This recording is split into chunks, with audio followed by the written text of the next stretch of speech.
제일 전파사와 네, 제일 유익하고 의미 있는 정보, 제일 재미있는 이야기들을 함께 나눕니다. 제일 전파사 시작하겠습니다. 자, 오늘 오성규의 정치 타파, 네, 마약 게이트입니다. 예, 특검이 아니고서는 해결 방법이 없어 보입니다. 백혜룡을 마약 수사 실무 책임자로 배치시켜야 한다는 그런 여론이 높고요. 또 국민을 죽음으로 내모는 마약, 이걸 공권력이 합심해서 눈 감아주고 뒤 봐주고 챙겨주고 심지어 국내 마약 시장 세판짜기까지 했다는 의혹인데요. 자, 오성규의 정치 타파, 설마 했던 마약 게이트, 정점엔 김건희, 김충식 이 주제로 진행하도록 하겠습니다. 자, 이 마약 게이트 관련해 가지고 첫 번째 사진이 벌써 이제 2년이 됐습니다. 저 사진은 백혜룡 경정이 인천에서 마약을 잡았는데 지금 2년이 흐른 지금 정말 그 영화에서나 봄직한 그런 스토리들이 여기저기서 이제 나오고 있는데요. 이 마약 수사가 지금 어떻게 받아들여지고 있는 것 같습니까? 언론에서는 좀 조심스럽게 표현을 하죠. 네. 세관 마약 수사 외압 의혹 네. 다 이제 이렇게 표현을 하고 있는데 사실은 실체를 쭉 타고 들어가다 보면 김건희 일가가 마약 사업을 독점 사업을 했다라는 백혜룡 경정의 말이 거의 사실에 가까운 수준이 아니냐. 네. 이렇게 봐집니다. 충격적입니다. 어마어마한 사건이고요. 따라서 이 부분에 대해서 지금은 그 김건희가 조병로, 그러니까 당시 서울청 생활안전부장에 네. 대해서 이제 외압 의혹을 무마시키려고 했던 의혹을 조사하는 수준의 이제 특검이 이제 조사를 하고 있는데 네. 사실은 마약 부분을 별도로 수사해도 어마어마한 내용이 아마 나올 것 같습니다. 그래서 이제 앞에 우리 모두의 오늘 중요한 제목을 특검이 필요한 수준의 마약 사건 이렇게 이제 다루었던 건데요.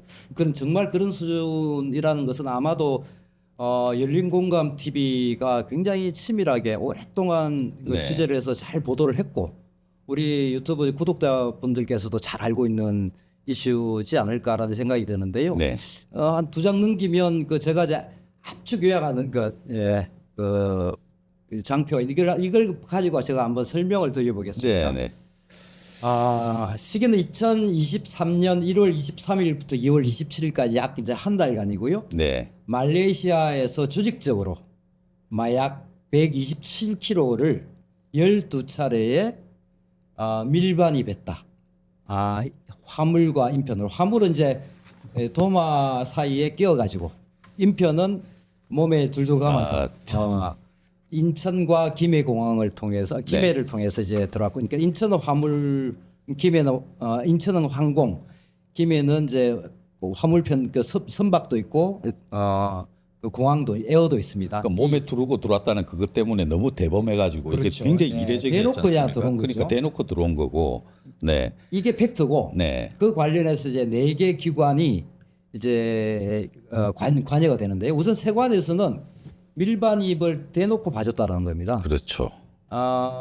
백혜룡 경정의 말에 의하면 조그만한 뭐 그 마약 몇 그램만 하더라도 마약 그 감시견이 발견하지 못할 리가 없다. 우리나라 그 세관 시스템이 그렇게 낙후하지도 않고 세계 최첨단이다. 들어올 수가 없는 일이다라는 이야기고요. 이에 대해서 이제 앞에 그 사진 맨 처음에 나왔던 백혜룡 경정이 23년 9월 달에 우연하게 조선족 여성으로부터 네. 자진을 받아서 자백을 받아서 마약 수사를 시작한 그 결과의 사진인데요. 네. 경찰은 두 축입니다. 백혜룡 경정 쪽은 적극적으로 수사를 했고 그렇죠. 경찰 수뇌부는 무마를 했고 네. 어마어마한 경찰의 고위 간부들이 관여가 돼 있는 그런 사건이었고 지금 근데 백혜룡은 지금 거기서 수사를 하지 못하고 지금 뭐 쫓겨나지 않습니까? 그렇죠. 쫓겨나서 내부의 지금, 어마어마한 그 공격을 받아서 결국은 강서경찰서 소속 파출소 네. 소장으로 좀 가 있죠. 이제 돌아 복귀를 해야 될 것 같은데. 뭐 당연히 어떻습니까? 그래야 될 것 네. 같고요. 네. 그 부분에 대해서는 이제 정부도 좀 신경을 써야 되지 않을까 이렇게 요청을 드리고 싶은 네. 겁니다. 검찰이 더 문제입니다. 그렇습니다. 검찰이 최초 인지한 건 검찰이에요. 그러니까 2023년 2월 당시에 경찰이 이미 인지를 했고 네. 인지를 해서 미온적 수사하고 오히려 방패막이를 하고 은폐하려는 시도를 한 게 검찰이었다라는 것이고 이 과정에 대통령실이 무마와 외압을 했던 흔적들이 남아 있다라는 네, 것이 이제 입체적인 관계도입니다. 그래서 네. 그 핵심을 요약하자면 좌우지간 어마어마한 대한민국의 한 두 번째 정도 갈 만큼 마약의 규모가 2023년에 그 한국 세관을 통해 들어왔는데 네. 이것에 대해서 검찰, 세관, 경찰이 다 대통령실까지 나서서 무마한 사건에 대해서 백혜룡 경장이 수사를 하다가 한계에 네. 부딪혀서 좌천을 당했다. 그러니까 이렇게 어마어마하죠. 예, 예. 예, 이제는 이거를 제대로 파헤쳐야 되지 않나. 네, 이 마약 127kg 이게 진행되다가 백혜룡 때문에 이게 중단돼서 파악된 게 127kg인 거고요, 그렇죠? 예. 그게 다 유통이 된 건가요? 참. 예. 127kg가 다 유통이 된 건 아니고. 그러니까 그건 이제 나중에 제가 말씀을 좀 드리고 싶은데 일단 127kg를 금액으로 환산하면 네. 3,500억 규모입니다. 어마어마하죠. 3,500. 지금 예를 들면 이제 김건희 관련한 매간 매직 등등 해서 이제 명품백, 목걸이, 최근에 엊그제 시계, 그죠? 그리고 금 개구리, 네. 네. 7종 세트. 거기에다가 이 점으로부터 이유한 화백의 그림 여기까지 나왔지 않습니까? 그렇습니다. 이제 돈 되는 것은 소위 다 광적으로 수집하는 것이 김건희인데 네. 그것들 다 해봐야 네. 100억이 채 되지 않습니다. 근데 이건 3,500억이에요. 근데 실제 조직적으로 기획한 것은 310kg이라고 그러니까 이거는 1조 7천억 규모입니다. 와, 6조 7천억. 네. 그래서 저는 오늘 이 마약 사건을 네. 돈이라는 관점에서 좀 접근하고 싶었어요. 그 부분에 대해서 그러니까 제가 돈의 관점에서 일관되게 좀 말씀을 드리고자 합니다. 그게 김건희가 움직였다라고 처음부터 그런 그 의심은 있었습니다. 백혜룡이 이거 그때 폭로를 했을 때 이 뭐 세관, 검찰, 경찰, 대통령실 뭐 그냥 아주 합동으로 이걸 무마시키려고 했고 덮었던 사건이지 않습니까? 네. 뒤를 봐줬기 때문에 마약이 이렇게 계속 유통이 됐던 건데, 그러니까 김건희 같은 사람이 뒤를 봐주지 않았으면 이게 누가 감히 이거 뭐 국무총리라고 뭐 국정원장이라고 이걸 했겠습니까? 이제 그러니까 이 김건희가 대체 왜 이런 계획을 세우고 이런 짓을 했을까?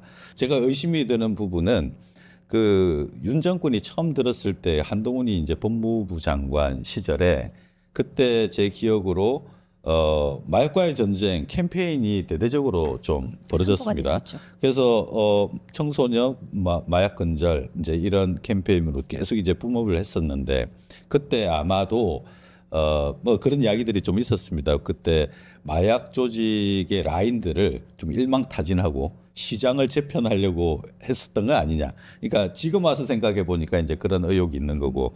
그리고 저 때도 백혜룡 경정이 본인 판단에 있어서도 그렇지 않고서야 이 초반에 정권 초반에 그런 마약에 대한 전반적인 재편 작업이 정부 차원에서 그렇게 진행이 됐으니까 앞뒤가 좀 맞아떨어진다 네, 이제 이런 네, 의견이 그래 좀 보여요. 있었거든요.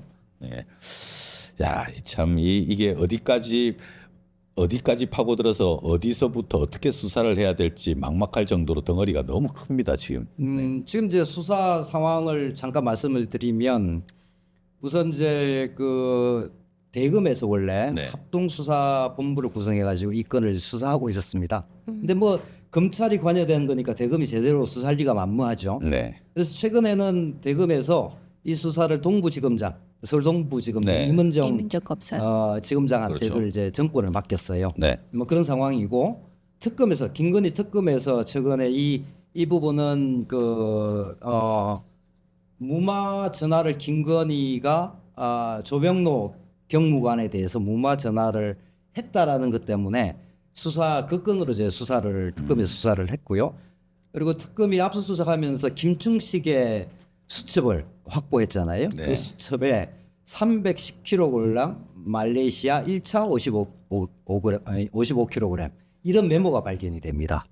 그래서 김충식이 연관됐다는 부분들이 드러나기 시작하죠. 그래서 결국에는 특검이 이 마약 수사 관련 검찰의 마약 수사 관련해서 이첩을 받을 거라는 예상을 하고 있는데 네.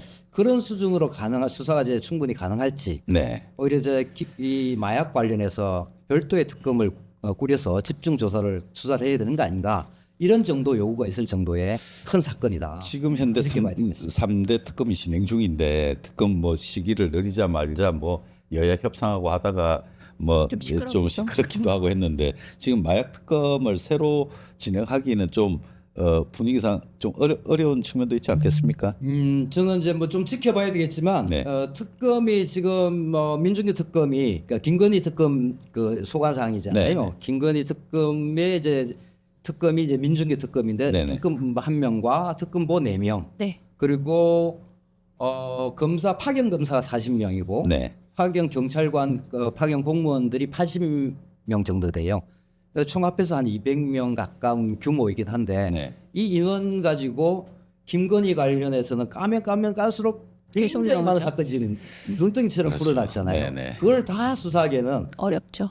턱없이 부족한 인력이라는 네, 것이죠. 턱없이 그러니까 부족하다. 사실은 시기보다는 인력의 문제가 가장 네. 심각하다. 그러니까 인력이 보강된다면 이 문제를 특검이 수사할 수도 있을 텐데 최근에 이제 민주당이 논란이 됐던 그 국힘하고 합의했던 네. 부분에 의하면 인력을 최소한만 증원한다. 네, 10명 최소한만 수준에. 하죠. 이렇게 네, 그러면 이제 이게 하기 어렵다. 네. 저는 이런 개인적으로 그렇게 생각합니다. 그래서 좀 각별한 수사가 필요한 부분에 있어서 특단의 대책이 필요한 대목이 됐다. 네. 이렇게 봐야 되겠죠. 그렇습니다. 이게 아까도 말씀드렸습니다마는 이건 국민 건강과 생명을 바로 위협하고 총칼을 겨눈 것만큼의 중대한 그런 그 아주 흉악한 범죄지 않습니까? 그렇죠. 127kg이라고 했는데 아까 명시된 뭐 계획상에 있었던 거는 300kg가 넘는 거고.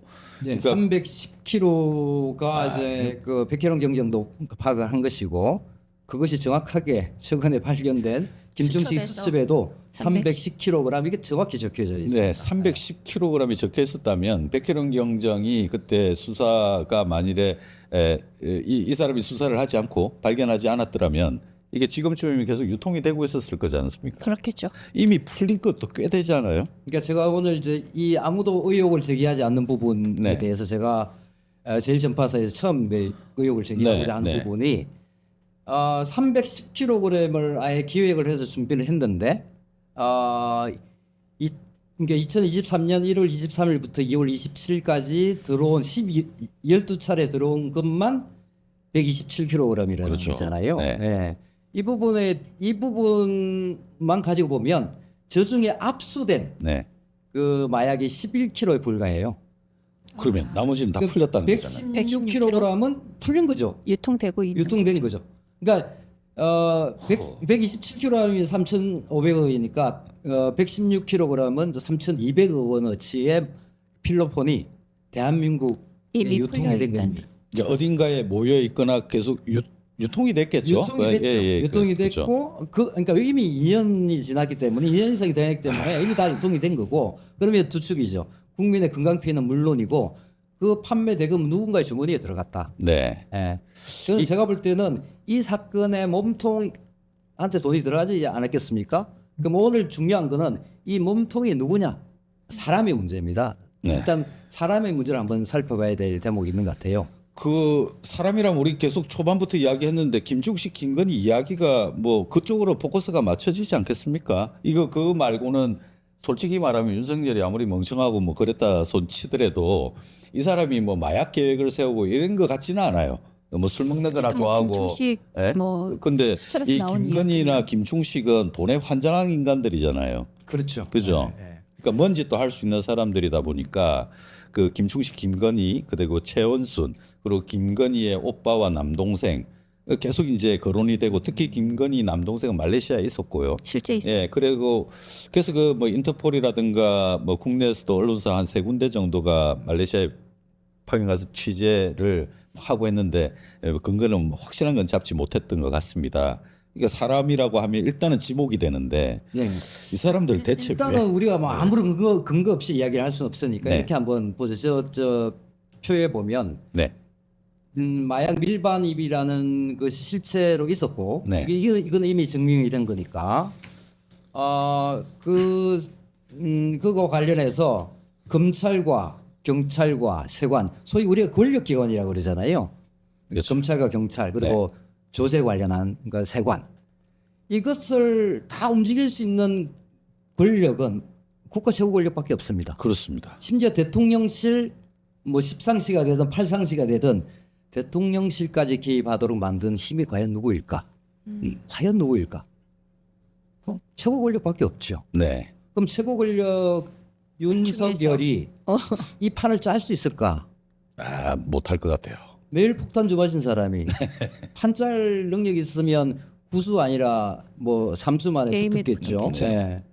능력이 없는 사람이다. 그러면 스페셜 원 딱 한 명 있죠. 김건희 쪽이 일 가능성이 굉장히 높다 이렇게 저는 그 생각합니다. 저는 뭐 거의 확실하다고 봅니다. 네. 네. 그 김건희 일가죠. 정확히 일가. 네. 김건희가 직접 움직일 수가 없으니 판 짜고 움직이는 사람이 분명히 있었을 것이다라는 것이고 최근에 드러난 정황을 보면 김충식일 가능성이 굉장히 농후하다. 굉장히 농후하다. 그래서 그 김충식 수첩이 발견되면서 더 이제 그런 의혹이 짙어졌지 않습니까? 네, 그 이 수첩이 아까 그 310kg 그렇죠. 정확히 메모, 적혔지 않습니까? 메모가? 310kg 말레이시아 1차 55kg. 아, 1차 55kg. 네. 요 이제 이 부분 이제 예를 들면 김건희 일가라고 하면 네. 김충식은 일가는 사실 아니죠.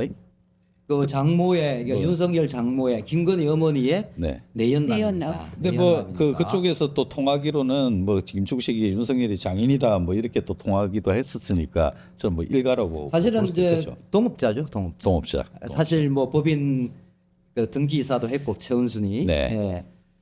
그리고 그 김건희 오빠 김진우. 김진우가 사실 검찰 무마의 브로커 역할을 하거든요. 네. 휘문고 81회인가요? 아 89회 저 89회 인가요? 심우정이랑 동기죠. 예. 아 89회가 아니다. 81회 입니다. 예, 81회인가 그렇고 그 89학번들. 네.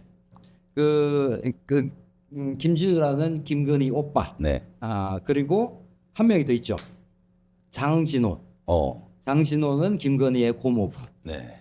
장진호는 평택항 근처에 자유무역지대 안에 대형 창고를 갖고 있다 그랬죠. 네. 여기에 이제 마약을 보관한 게 아니냐라는 의혹을 받고 있는 장본이기도 합니다. 그러니까 말레이시아를 움직이고 이걸 운반책들이 들어온 부분에 대해서 세관이 눈봐주고 그것을 검찰까지도 알고도 놔주고 심지어 국정까지도 알고도 놔줬다라는 이야기가 설득력 있는 의혹이죠.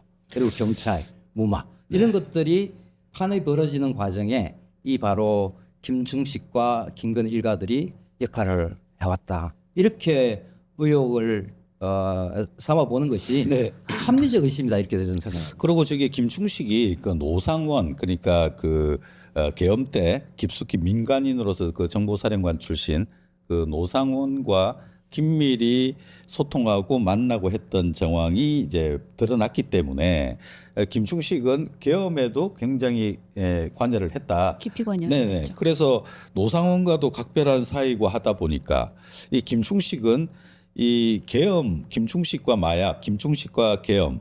그래서 이 마약과 계엄이 어떤 연관이 분명히 있을 것이다.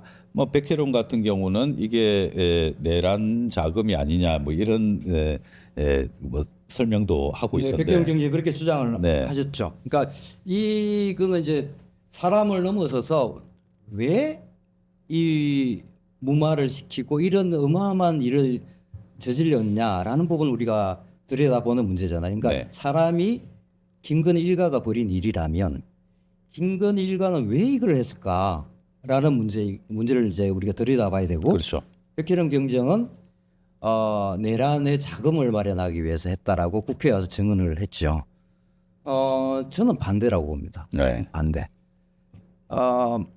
어마어마한 자금에 그러니까 310kg가 다 들어왔다면 1조 7천억 원이고 그러니까 아까 저희 나왔던 310kg만 하더라도 3,500억 원이라는 어마어마한 돈인데 네. 이 돈이 경찰과 검찰이 더 이상 덮을 수 없는 지경까지 갔다 보니까 이 부분을 돈을 확보하기 위해서 내란을 일으켰다. 역으로 저는 봐야 된다고 봅니다. 아, 내란을 일으키기 위해서 이 자금이 돈을 아니라. 마련한 게 아니라 마련한 이 돈을 지키기 위해서 그렇죠. 내란을 일으켰다. 김건희는 보면 기승전결 돈입니다. 맞아요. 네. 명품 돈을 시계 너무 뭐 해서 돈 냄새를 가장 잘 맡는 것이 김건희인데 김건희가 그 3,500억 1조 7천억이라는 규모의 돈을 포기할 리가 없죠. 더더군다나 어떤 일설에 의하면 통일 대통령을 꿈꿨다는 거 아니겠습니까? 아, 그거죠. 통일 대통령을 하기 위해서는 막대한 통치 자금이 필요했을 거고 선거장이 필요했을 거고 그 부분을 확보하는데 혈안에 대해서 쓸 가능성이 존재한다 이렇게 봐야 될 텐데 그래서 왜라는 질문을 던진다면 내란을 위해서 자금 마련한 것이 아니라 그 돈을 지키기 위해서 내란을 역으로 이용을 했다. 내란을 일으켰다. 김건희는 그 주가 조작뿐만 아니라 뭐 돈 되는 일이라면 그냥 물불을 가리지 않고 해먹었는데. 다 했죠. 아니 그러니까 밤에 잠도 자지 않고 계속 뭘 생각하고 어디 연락하고 막 그러다가 뭐 그때 윤석열이가 그때 이야기했었잖아요. 새벽에 들어가면 그 뭐 자기 핸드폰 폰 보고 들고 있었다고. 뭐 이런저런 하고 있었다고 얘 제정신이냐고 이제 뭐 그런 이야기도. 근데 밤에 잠 안 자기로 유명했잖아요. 그 옆에서 그 수행하고 보좌하던 그 사람들 새 나온 말들이 정말 잠을 안 자고 새벽까지. 야, 그러니까 너무 이게 이 사람이 비정상적으로 집착했던 게 돈을 만들기 위해 가지고 온갖 머리를 다 쓰고 이것도 집적 저것도 집적 막 그러고 지냈던 잠을 거죠. 못 잔 게 아니라 네. 잠을 잘 수가 없었을 것 같아요. 그러니까 일이 앞에 너무 시간이 많아서. 아까워서? 네, 시간이 아까워서. 네. 앞에 이야기가 잠깐 나왔는데 네. 사실 그러니까 백혜룡 경정 말을 그대로 따오면 김건희 일가의 마약 독점 사업이라고 그랬잖아요. 사업. 예.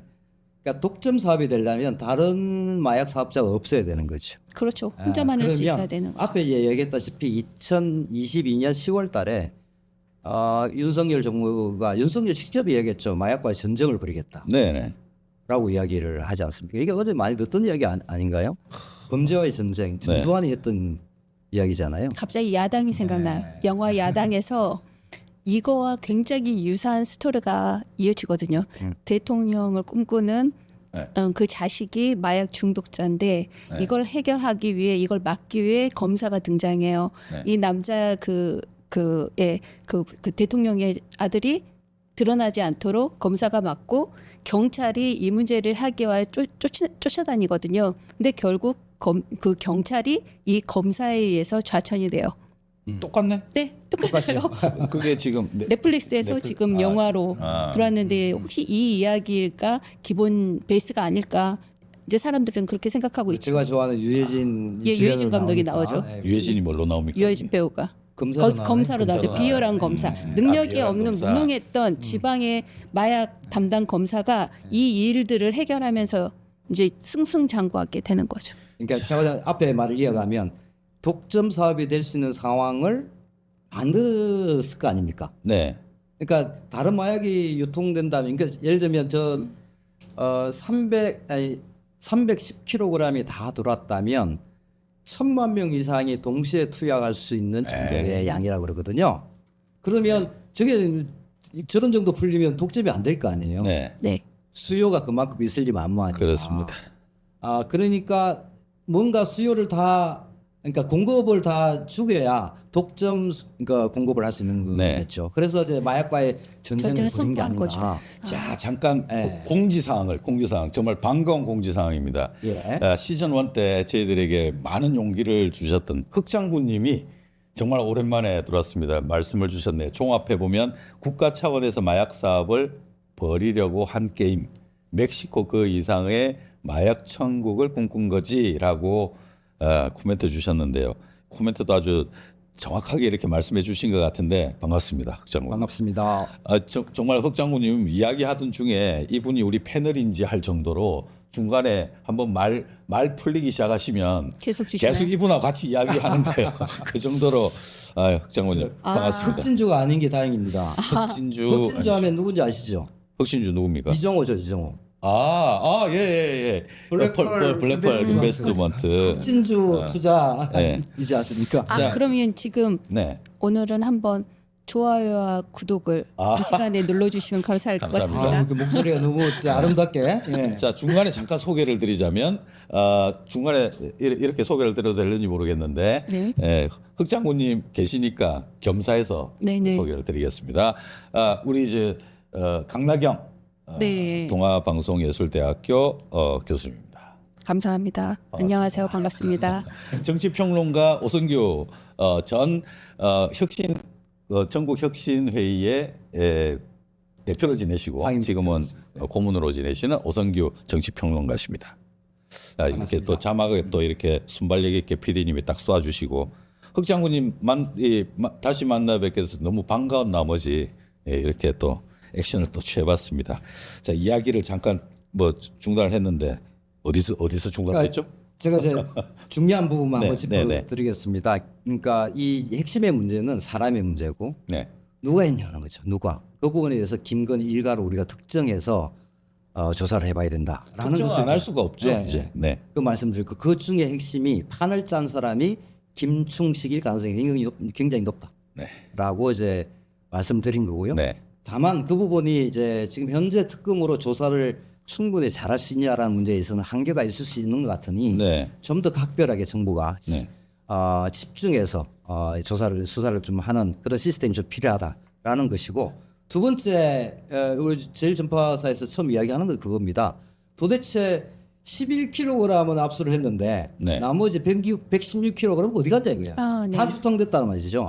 그 유통 경로와 유통으로부터 얻은 이익은 누구 주머니에 들어갔냐? 이게 핵심이다. 네. 예, 그 부분을 꼭 살펴봐야 된다라는 주장. 그걸 파낼 수가 있겠습니까? 지금 이 만일에 이 우리 수사 의지로라면 이게 지금 너무 애매하잖아요. 그래도 이재명 정부에서는 해낼 수 있겠죠. 저는 뭐 해낼 수 있으리라 믿고 해내야 된다고 봅니다. 네. 예, 그것이 어떻게 보면 내란 수사와 버금가는 수준의 아주 국가적으로 중대한 사안입니다. 네.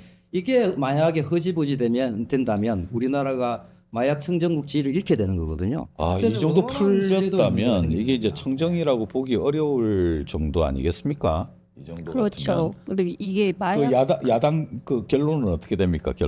결론은 네. 그 검사는 나락으로 떨어지는 거고 그 이제 권성진하고로 이제 다 정리가 약간 됩니까? 예, 권성징악으로 되는 거죠. 그런 식으로 네, 저는 이제 보질 못해서 모르겠습니다만 대통령 후보였던 사람이 네. 사퇴를 하게 되고 그러다 지금 보니 이제 김건희 깜빵 갔으니까 김건희가 대통령 하고 싶어 했잖아요. 그렇죠. 그러니까 우리나라 이제 현실로 대입하자면 김건희는 깜빵 갔고 예. 그다음에 그 검사들하고 관련돼 있던 사람들은 검사는 좌천이 되는 거죠. 좌천되고. 이제 다시 그 바퀴벌레를 잡고 있는 풀린 마약에 대해서는 어떻게?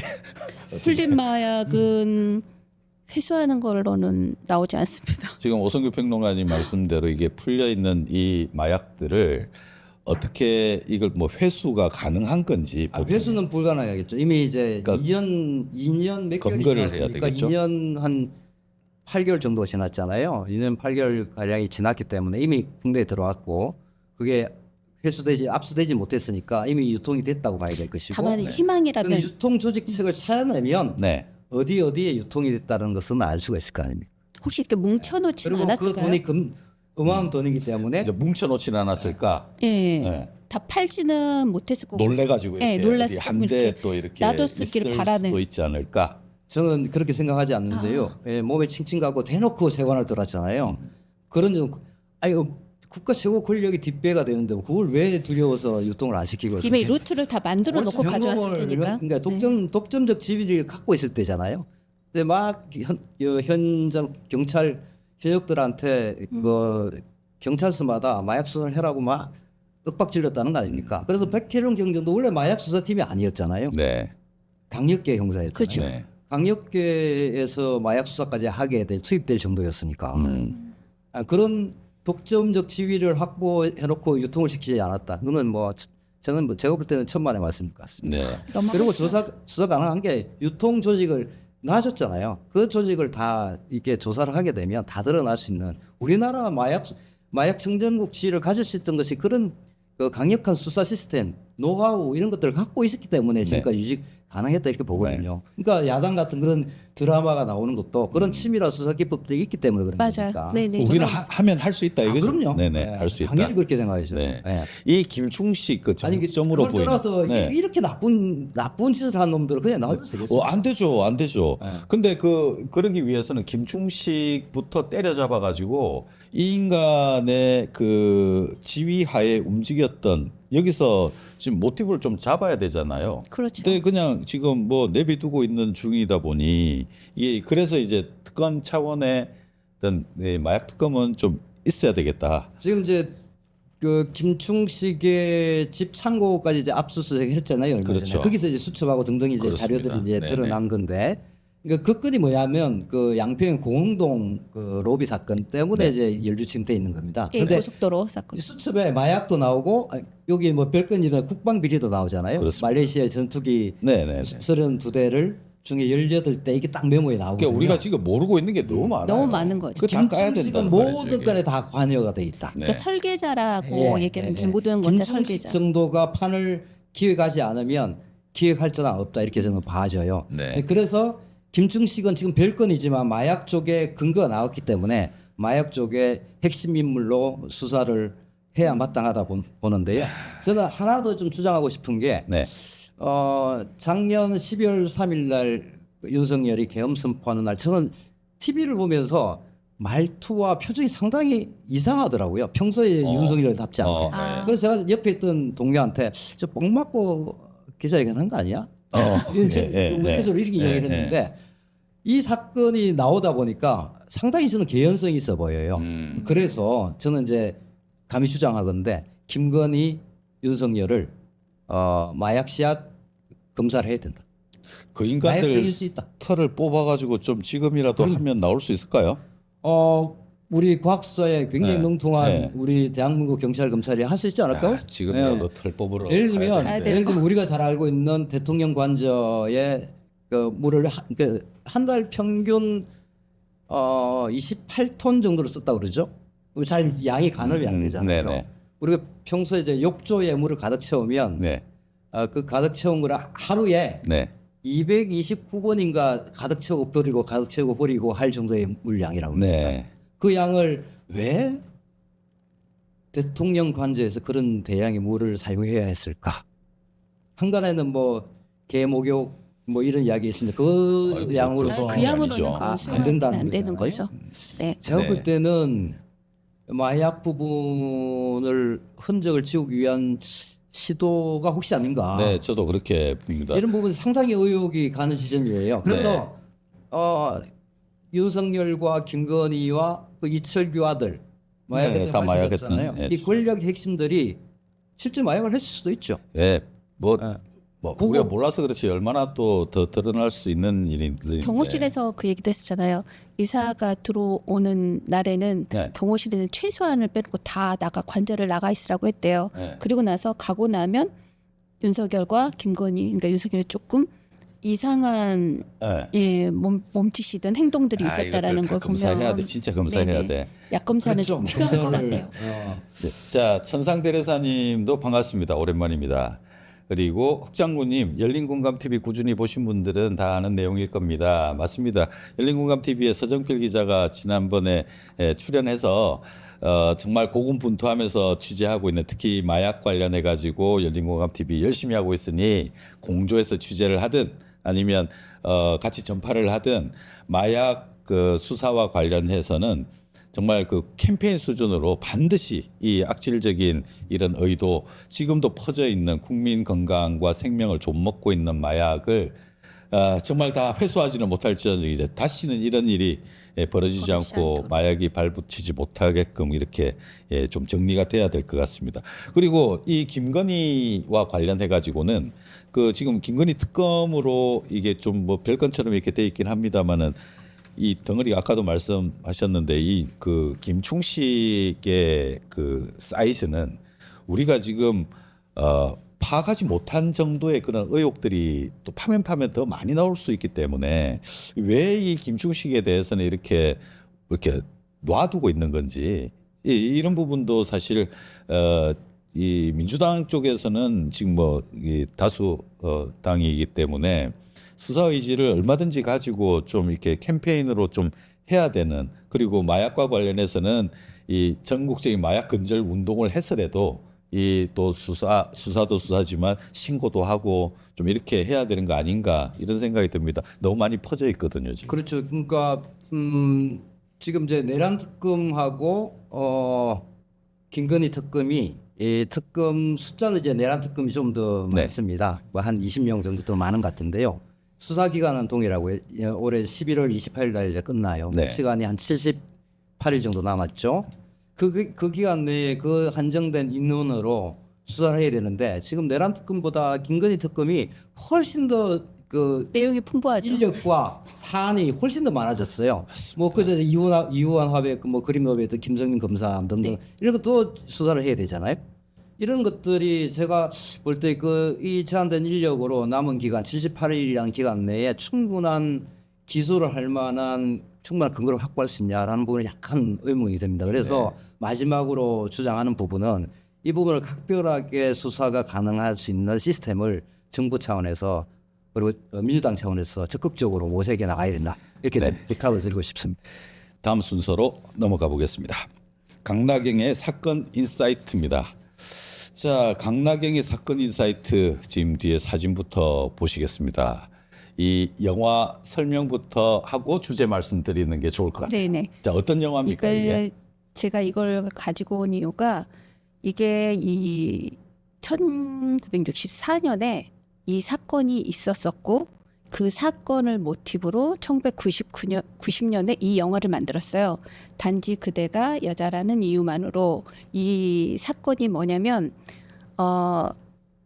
좋아하는 여자를 남자애가 기다리고 있었고 이 여자는 거부를 했는데 그러면 저기 길을 잘 모르니 저기까지만 데려다 다오 해서 그 데려다 주는 와중에 나 이제 키스라도 하고 싶어라서 덮어서 성폭행을 하려던 중 네. 했죠. 그랬 중에 그걸 거부하기 위해서 혀를 절단을 한 거예요. 아, 깨물었습니까? 예, 깨물었어요. 키스를 하니까 혀를 깨물었어요. 어이구, 네. 그래서 이 이제 서로 고소고발이 들어간 건데 이분이 피해자인데도 중상해죄를 받아서 징역을 10개월, 집행유예 2년을 선고받아요. 아니, 그러니까 혀가 깨물린 사람이 성폭행을 하려고 하다가 깨물렸는데. 그렇죠.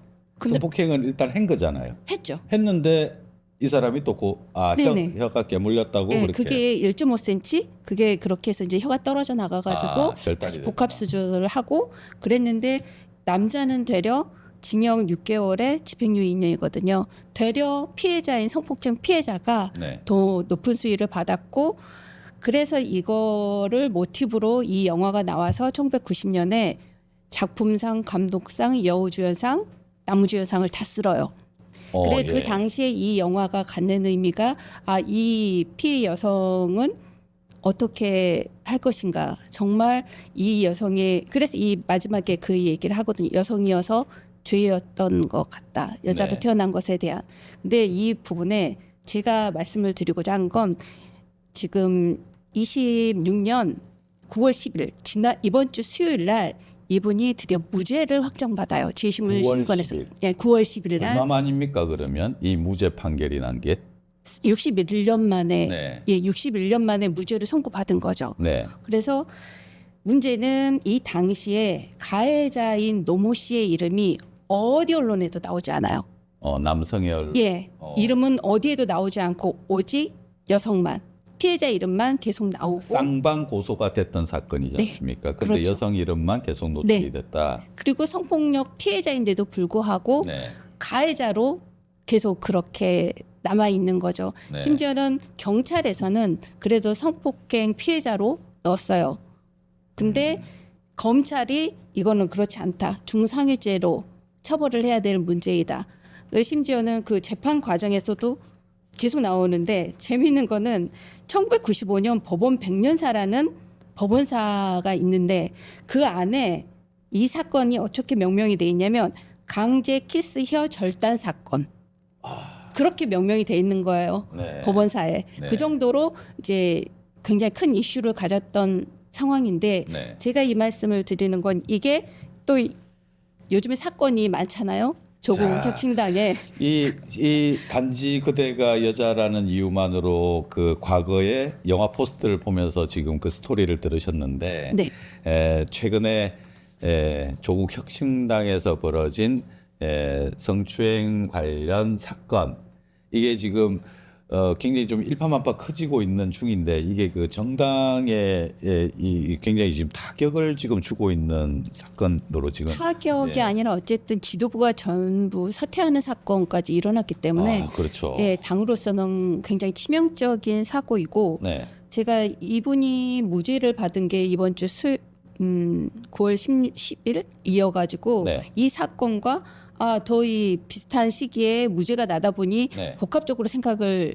들더라고요. 네, 네. 그래서 이때도 가해자는 보이지 않고 피해자만 남아있던 사건이 조국 혁신당의 이 성추행 범죄에 관련해서도 가해자의 이름은 언론에서도 어느 누구도 드러나지 않고 피해자의 이름만 계속 노출되는 이 상황이 과연 맞나? 이건 아니다. 60년 전과 지금과 뭐가 달라진 것이냐? 네, 라는 안타까움이 그렇습니다. 있어요. 네, 조국 혁신당 성추행 그 실상 그리고 그날 대체 어떤 일이 있어서 또 이런 61년 전 사건과 닮은 꼴 이런 또 어떤 그 실상을 뭉개기 네, 하는 이런 부분에서의 그 비슷한 점을 지금 지목을 하고 있습니다. 자, 그러면 조국 혁신당 관련해서 그 사건이 좀 시간이 지금 지나가면 갈수록 이게 당의 어떤 그 존재 이유까지 거론될 정도로 지금 심각하게 자꾸 흘러만 가고 있는데 그 뭐 심각성에 대해서는 이미 이제 많은 분들이 알고 있겠습니다만은 이게 또 정치 현상으로 지금 또 발전해 나가고 있는 중이어서 지금 어떤 식으로 지금 더 진행이 돼 나갈 것 같습니까, 이 내용이? 일단은 네. 이 문제를 우리 사회가 어떻게 보아야 하냐는데 사실 저는 더 방점을 찍고 있고요. 네. 그렇다면 언론은 또 이걸 어떻게 보고 있었는지도 사실은 더 많은 관심을 가지고 있습니다. 네. 실제로 이 성추행 범죄인데 우리는 그 성비위 사건이라고 계속 이야기를 하고 있는데 이건 성범죄 사건이지 성비위가 아니에요. 이 사건이 요 사진에서 그 황현선 사무총장이 나와서 이제 이야기를 하자마자 이게 뭔가 팍 퍼져버렸습니다. 왜냐하면 워딩이 어떻게 됐었냐면 네. 강미정 씨의 성비위 사건을 비롯해 당에서 일어난 일련의 일들에 대해 저 또한 참담한 심정을 가지고 등등등이라고 말을 해요. 네. 그러니까 강미정 씨의 성비위 사건 이렇게 생각하면 모든 국민들이 생각하기에 강미정 씨가 성비위 사건의 중심의 가해자라고 생각하지 않을까요? 이건 분명히 피해자. 이러면 이름을 붙일 거여서 김보현, 신우석의 성범죄 사건이라고 해야 되죠. 네. 그런데 이제 가해자는 없고 여전히 61년이 지났지만 피해자의 이름만 언론에서 명명이 되고 있는 거예요. 네. 물론 김보연 지금 제명이 되었으니까 뭐 전 대변인이라고 해야 될까요?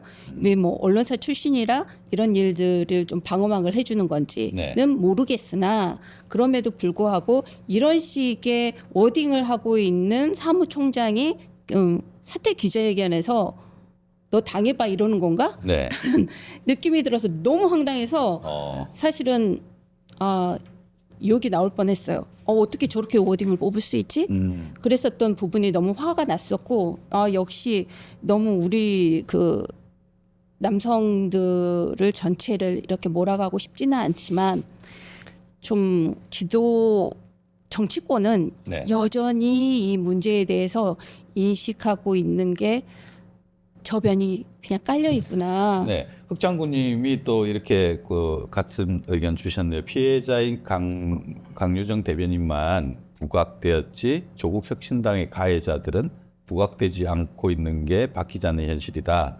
네, 강유정 대변인이 아니라 강미정이겠죠. 예, 대변인. 그러니까 네. 김보협, 최강욱, 신우석이라고 이렇게 이름을 명시를 이제 하셨는데, 그러니까 이게 그 피해자가 부각이 되는 그 상황이 61년 전 그때 그 사건과 똑같은 너무 거죠. 똑같아서 지금 참 경악스럽다라는 이제 이런 표현입니다. 언론에서는 철저히 61년에서도 그러니까 61년 전에도 익명 처리가 돼 있었고 네, 현재 우리가 이 조국 사태를 보고 있는 조국 혁신당의 이 문제도 가해자의 이름을 언론에서 찾아보긴 힘들어요. 그렇죠.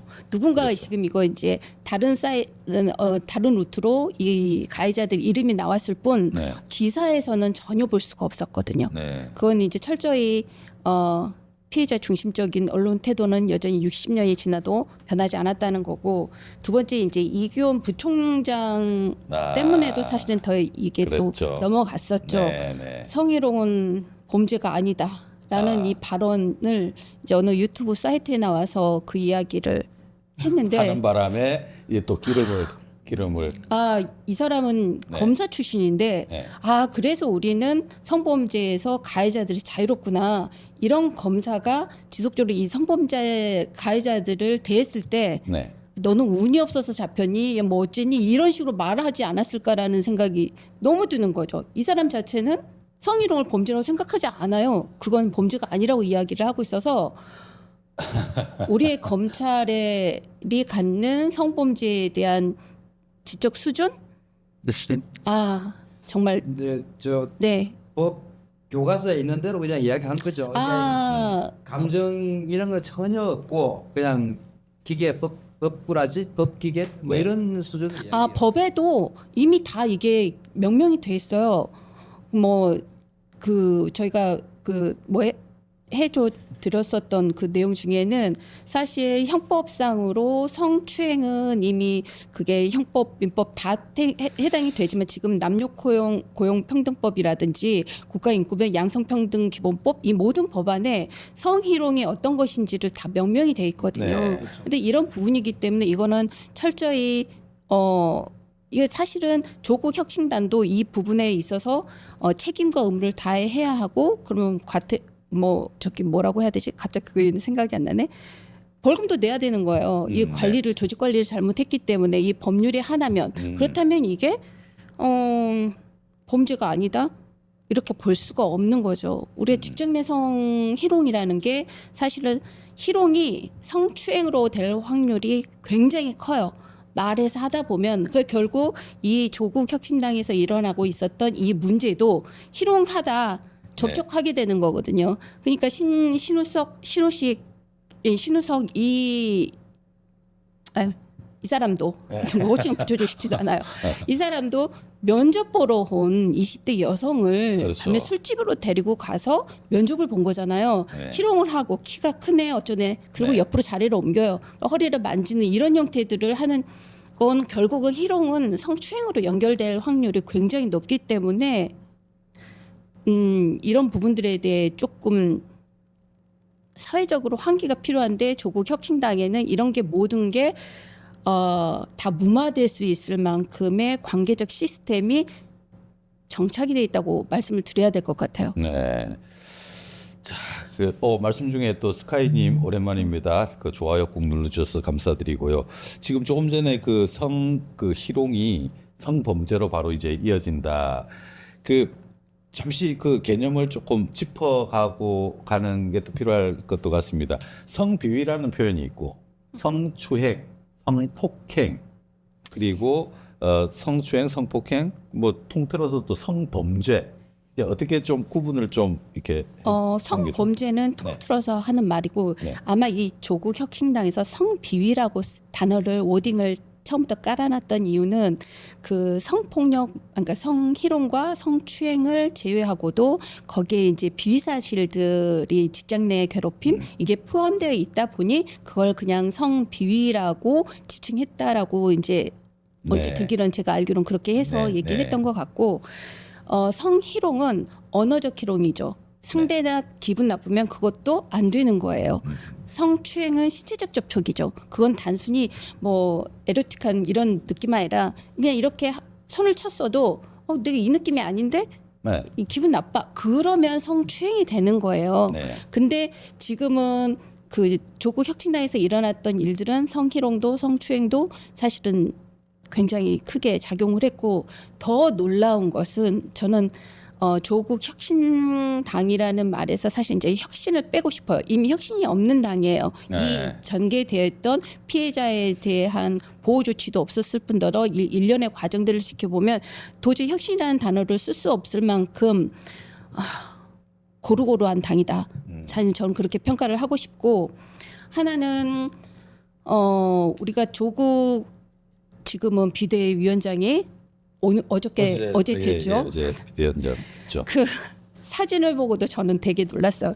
페이스북에 네. 글을 이렇게 해서 네. 듣는다는 의미였는지 무엇인지는 알 수는 없지만 이 사진이 네, 바로 한창 이제 올라온- 조국 혁신당의 이 네. 문제로 시끄러울 이 타이밍에 페이스북 사진을 바꾸고 있었다는 사실 자체도 전 너무 놀라워요. 네, 경청하는 모습의 사진이다. 그래서 그게 네, 근데 경청을 하려면 너무 안 직접 맞다. 만나서 경청을 해야지 사진을 이렇게 저는 그럴 시간이 없다고 생각해요. 페이스북 사진을 이걸 찍어서 이걸 바꾸고 있을 그럴 시간이 아니라 그 시간에 피해자들에게 어떻게 할지 그분들의 마음을 어떻게 보듬어 줄지 아니면 잘못을 한 사람들에게 어떤 식의 징계를 해낼지 조직을 어떻게 바꿔서 진짜 혁신이라는 단어를 붙일 수 있을 만한 당으로 올라설지 이런 고민을 해야 할 시간에 네. 페이스북에서 이걸 바꾸고 있었다는 사실이 이게 화가 많이 맞나? 나신 것 같아요. 네. 화가 많이 나셨습니다 지금. 너무 화가 나죠. 화가 났습니다. 그러니까 이게 리더로서에 대한 태도가 맞을까라고 돌아보면 비대위원장을 하는 게 맞는 건가? 이 사태에 대해 전폭적으로 100% 당신한테 책임이 있어요는 할 수는 없죠. 현장에 있었던 사람도 아니고 가해자도 아니기 때문에. 그러나 조국 혁신당이라는 이름 하에 본인의 이름을 가지고 있는 이 상황에 그거에 대한 일련의 책임, 네. 그걸 가지고 있다면 분명하게 해야 할 일인데 그거에 대한 책임을 갖는다면 비대위원장이 추대를 해도 본인이 고사를 해야 되지 않았을까. 너무 안타까워요. 네, 흑장군님이 방금 네. 그 와중에 페북에 있는 조국 비판 글은 전부 삭제. 그러면서 듣겠다고 이 사진 보고 흑장군님도 좀 열받으셨나 봅니다. 이 지금 조국 이번 조국 리더십 문제와 관련해 가지고 사실 민주당과 조국 혁신당은 좀 합당 논의도 좀 있지 않았습니까? 정권 바뀌고 나서. 논의가 있었는지 없었는지는 밝혀진 바가 없고요. 네. 그게 언론 인터뷰에서 조국 전 대표가 출소하자마자 언론 인터뷰를 적극적으로 했잖아요. 네. 그 중에 합당할 것이냐라는 질문에 네.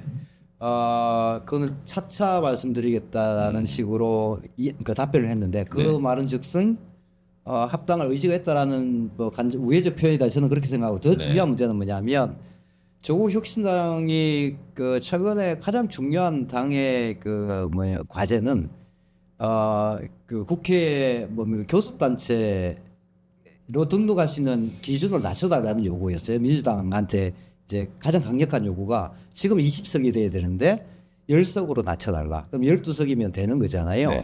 교섭단체가 되면 국고 지원이 규모가 달라지고요. 그렇죠. 국회 본관에 조국 혁신당의 공간들이 막 생겨요. 생기죠. 당직자에 더 늘릴 수 있고 이게 어마어마한 거죠. 네. 그리고 교섭단체로서 지위를 가지고 그러니까 어떤 정도의 예를 들면 상임위원장 한 자리 정도 달라 이렇게 할 수도 있는 거고요. 네. 위상이 완전히 달라지는 거죠. 근데 조국 전 대표가 출소하자마자 그런 요구를 저는 할 줄 알았는데 한 적이 한 번도 없어요. 그걸 한 적이 없다는 것은 교섭단체는 나홀로 간다는 거잖아요. 네. 교섭단체로 등록되면 그 요구를 하지 않았다는 것은 합당할 마음을 이미 갖고 있으니 교섭단체 등록이 불필요한 게 아니었냐. 그렇게 저는 그렇게 해석하시는구나. 수정하고 있습니다.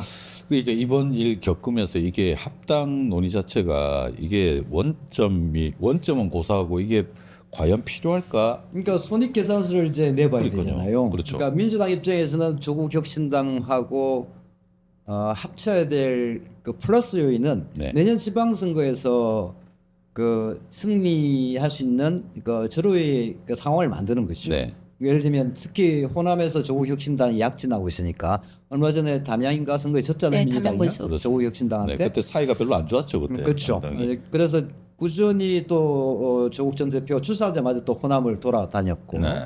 그걸 볼 때 호남에서 민주당이 당선이 안 될 가능성이 높은 지역들이 꽤 드러나겠죠. 이런 문제들을 예방할 수 있다라는 이제 플러스 효과가 있었을 네. 것이고 조국 혁신당은 마찬가지로 이제 합당을 전제로 공직자 후보 몇 자리를 이렇게 보장받겠죠. 보장받는 이런 이제 딜이 가능한 것이었는데 이게 둘 다 이제 이 윈윈의 관계가 형성돼야 되잖아요. 네. 근데 그거는 조국 혁신당의 가치가 높을 때 가능한 일이죠. 그렇습니다. 가치가 지금 제가 이제 여론조사를 보니까 조국 전 대표가 출사하고 나서 막 단이었음에도 불구하고 지지율이 3% 미만으로 오히려 떨어졌어요. 왜 그럴까요? 20대, 30대 막 공격을 했지 않습니까? 그리고 이제 뭐 넘기 그 힘든 국밥 사진 올리고 네. 이게 뭔가 저 커뮤니케이션 능력치에 있어서 에러들이 좀 발생을 많이 한 것 같고 네. 그 결과로 조국 혁신당의 가치가 특히 이번에 이제 폭행 사건 성범죄. 뭐 자꾸 이제 네, 성범죄 성범죄 사건요. 사건을 비하로 훨씬 더 가치가 추락한 것이 사실이기 때문에 민주당 입장에서는 견적서가 나오지 않죠. 근데 일단은 조국 비대위원장은 SNS를 일단 멈췄으면 좋겠어요. 정확하게 네. 국민의 니즈가 무엇인지를 네. 확인하기 전까지는 네. SNS에 본인만의 삶을 올리지 않아야 될 것 같아요. 지금 계속 문제가 되는 것도 나오자마자 하는 거는 뭐 전 된장찌개든 뭐든 상관없어요. 그거는 네. 가족들끼리 상관없는데 이게 개인이 아니잖아요. 그렇다면 조금 SNS를 활용하는 데 있어서 좀 더 신중해야 된다라는 거다. 사실 요즘에는 그 연습생들 있잖아요. 그 연습생들도 그 SNS를 못하게 해요.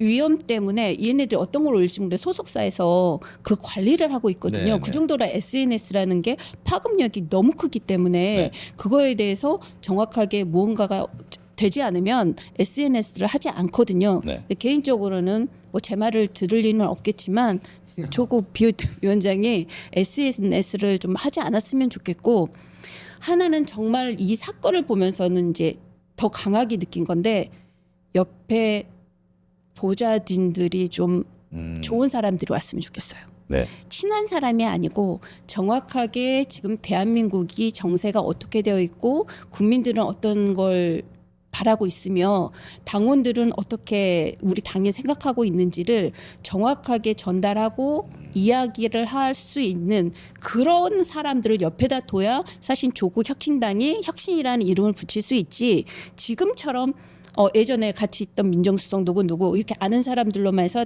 조국 비대위원장이 듣기 좋은 말만 할 사람들을 옆에 놓으면 조국 당이죠. 혁신 빼야죠.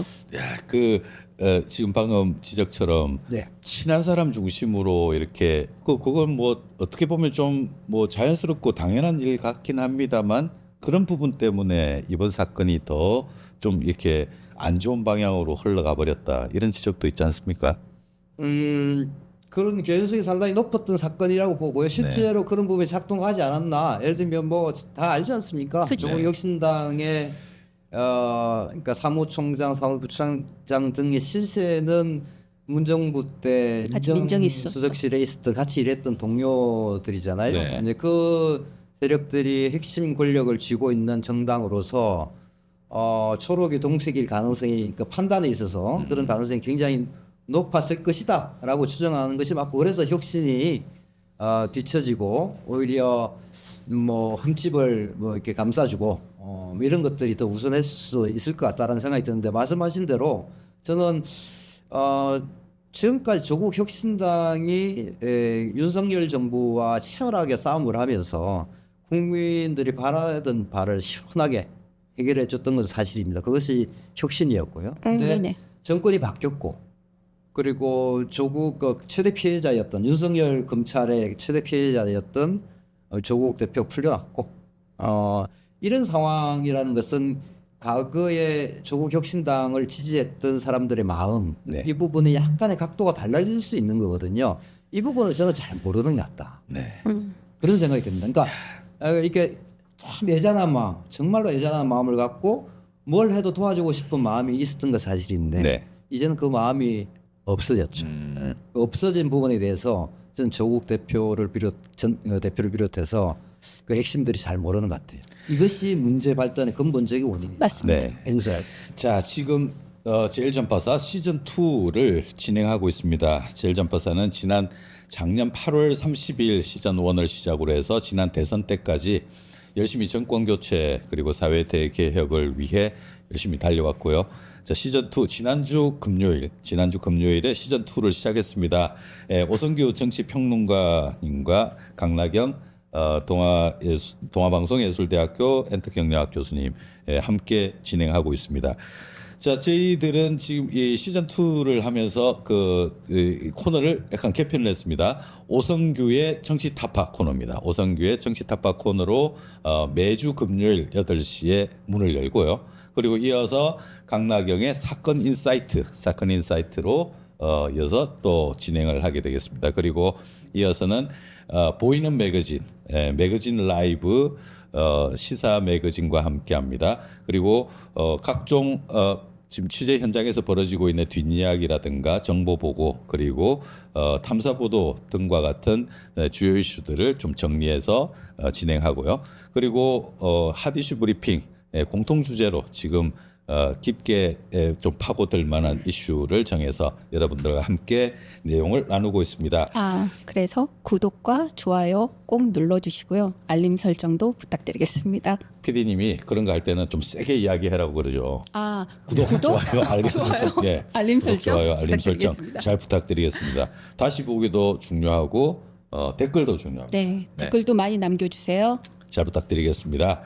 자, 그리고 조국 당의 문제 관련해서 초반에 영화 포스트 이제 띄워놓고 우리 영화 이야기도 잠깐 이렇게 나눴는데 61년 만에 무죄 판결이 났다라는 내용 되게 좀 찡하기도 하고 정말 대단하네요. 네, 그런 게 왜 사람들이 잘 모를까? 61년 만에 다시 한번 더 볼까요? 복원이 됐다면 네. 정말 대단한 일인데. 이게 처음에는 이분이 법을 잘 모르니까 본인이 그걸 받고도 재심을 해볼 생각을 못했었던 2심을 할 생각을 못했다가 저희가 2018년 정도에 미투 운동이 일어나는 걸 보고 본인도 되게 고민이 됐대요. 예. 그래서 2020년에 이걸 해도 되는 건가라고 해서 이제 재심을 신청을 했고 이제 그 안에 기각되는 사항도 있었지만 결론은 9월 10일 날 이제 무죄 확정을 받게 되신 우리 거죠. 강나경 교수님께서 이 부분을 이제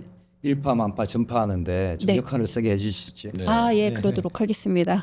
그리고 강남규 교수님은 2년 전입니까? 저서가 있지 않습니까? 디지털 성범죄 관련. 네네네. 제목이 좀 재밌는데요, 그죠? 디지털 성범죄는 살아있지만 죽어있는 살인이다.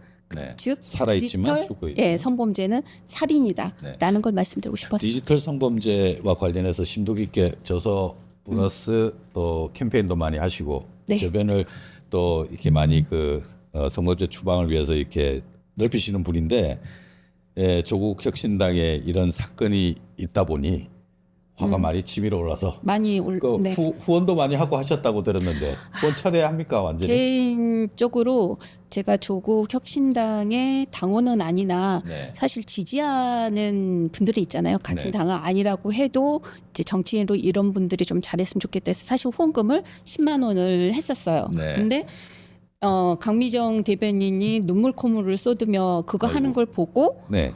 이걸 이제까지 이렇게 관리가 안 됐었다고? 당 내에서 이 문제가 이렇게까지 쏟아나오도록 했다는 것이 제가 네. 의원실에 전화를 했어요. 후원금을 의원실에 돌려달라고. 전화했어요? 네. 그래서 했더니 확인해 보겠다고. 그러나 이게 이제 변심으로는 후원금이 반환이 안 된대요. 그런 게. 네네. 그래서 이제 확인을 하면서 어떡하냐고 그래서 그럼 됐다. 난 조국 혁신당이 내 10만 원을 뺏어갔다고 생각을 하겠다고 제가 전화를 끊었는데 이제 그 중에 이제 여러 가지 이야기를 했어요.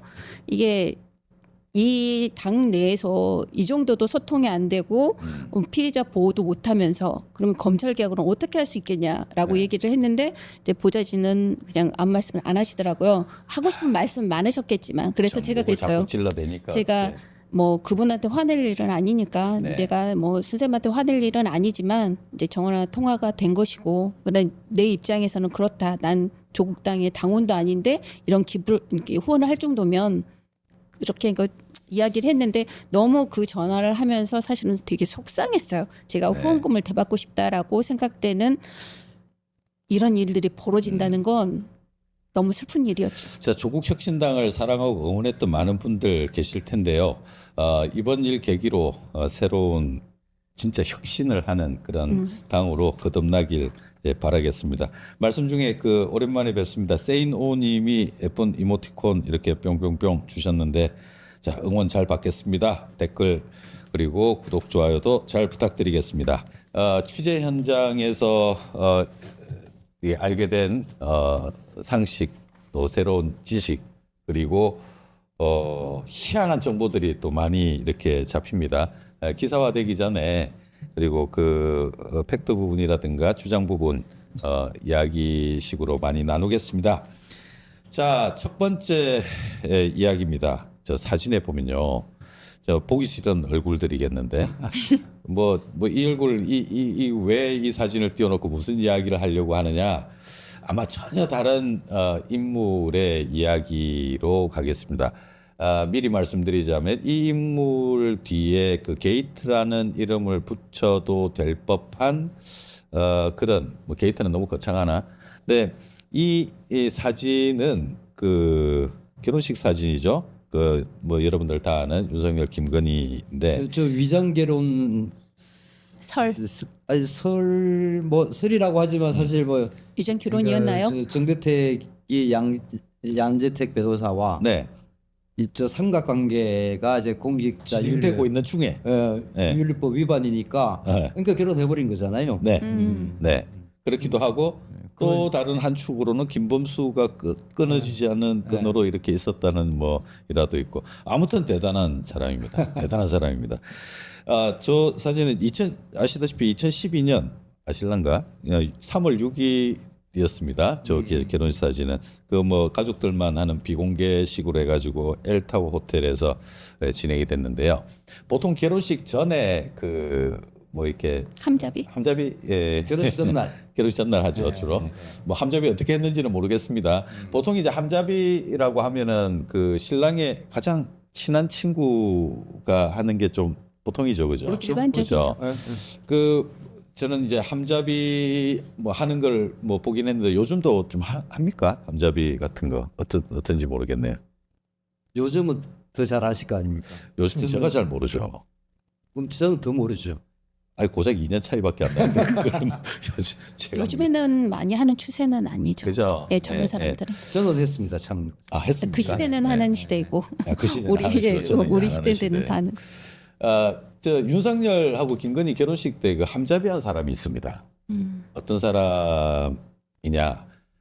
윤석열하고 뭐 이런 이야기는 그 사람한테 좀 신뢰가 될지는 모르겠습니다만은 이땡땡 씨라고 계시는데, 이분은 이제 서울대 법대 79학번 동기입니다. 동기인데 함께 구수를 했던 서울대 법대생인데 구수하기가 상당히 어려운데 듣기 구수하네요. 특히 구수합니다. 듣기 구수합니다. 구수하기가 굉장히 어려운데 윤석열은 그렇게 술을 퍼마시는 와중에도 이제 사법고시 합격을 하고, 이 땡땡 씨는 계속 안 됐습니다. 그래서 이 땡땡 씨도 참 대단하신 분인데, 그래서 윤석열하고 그 이 씨하고가 같이 구술을 했던 아주 그 동병상련의 아주 끈끈한 정이 있겠죠. 바로 그 사람이 함잡이를 했습니다. 예. 그 사람은 구수 끝에 그 입사한 곳이 대한항공입니다. 한진입니다.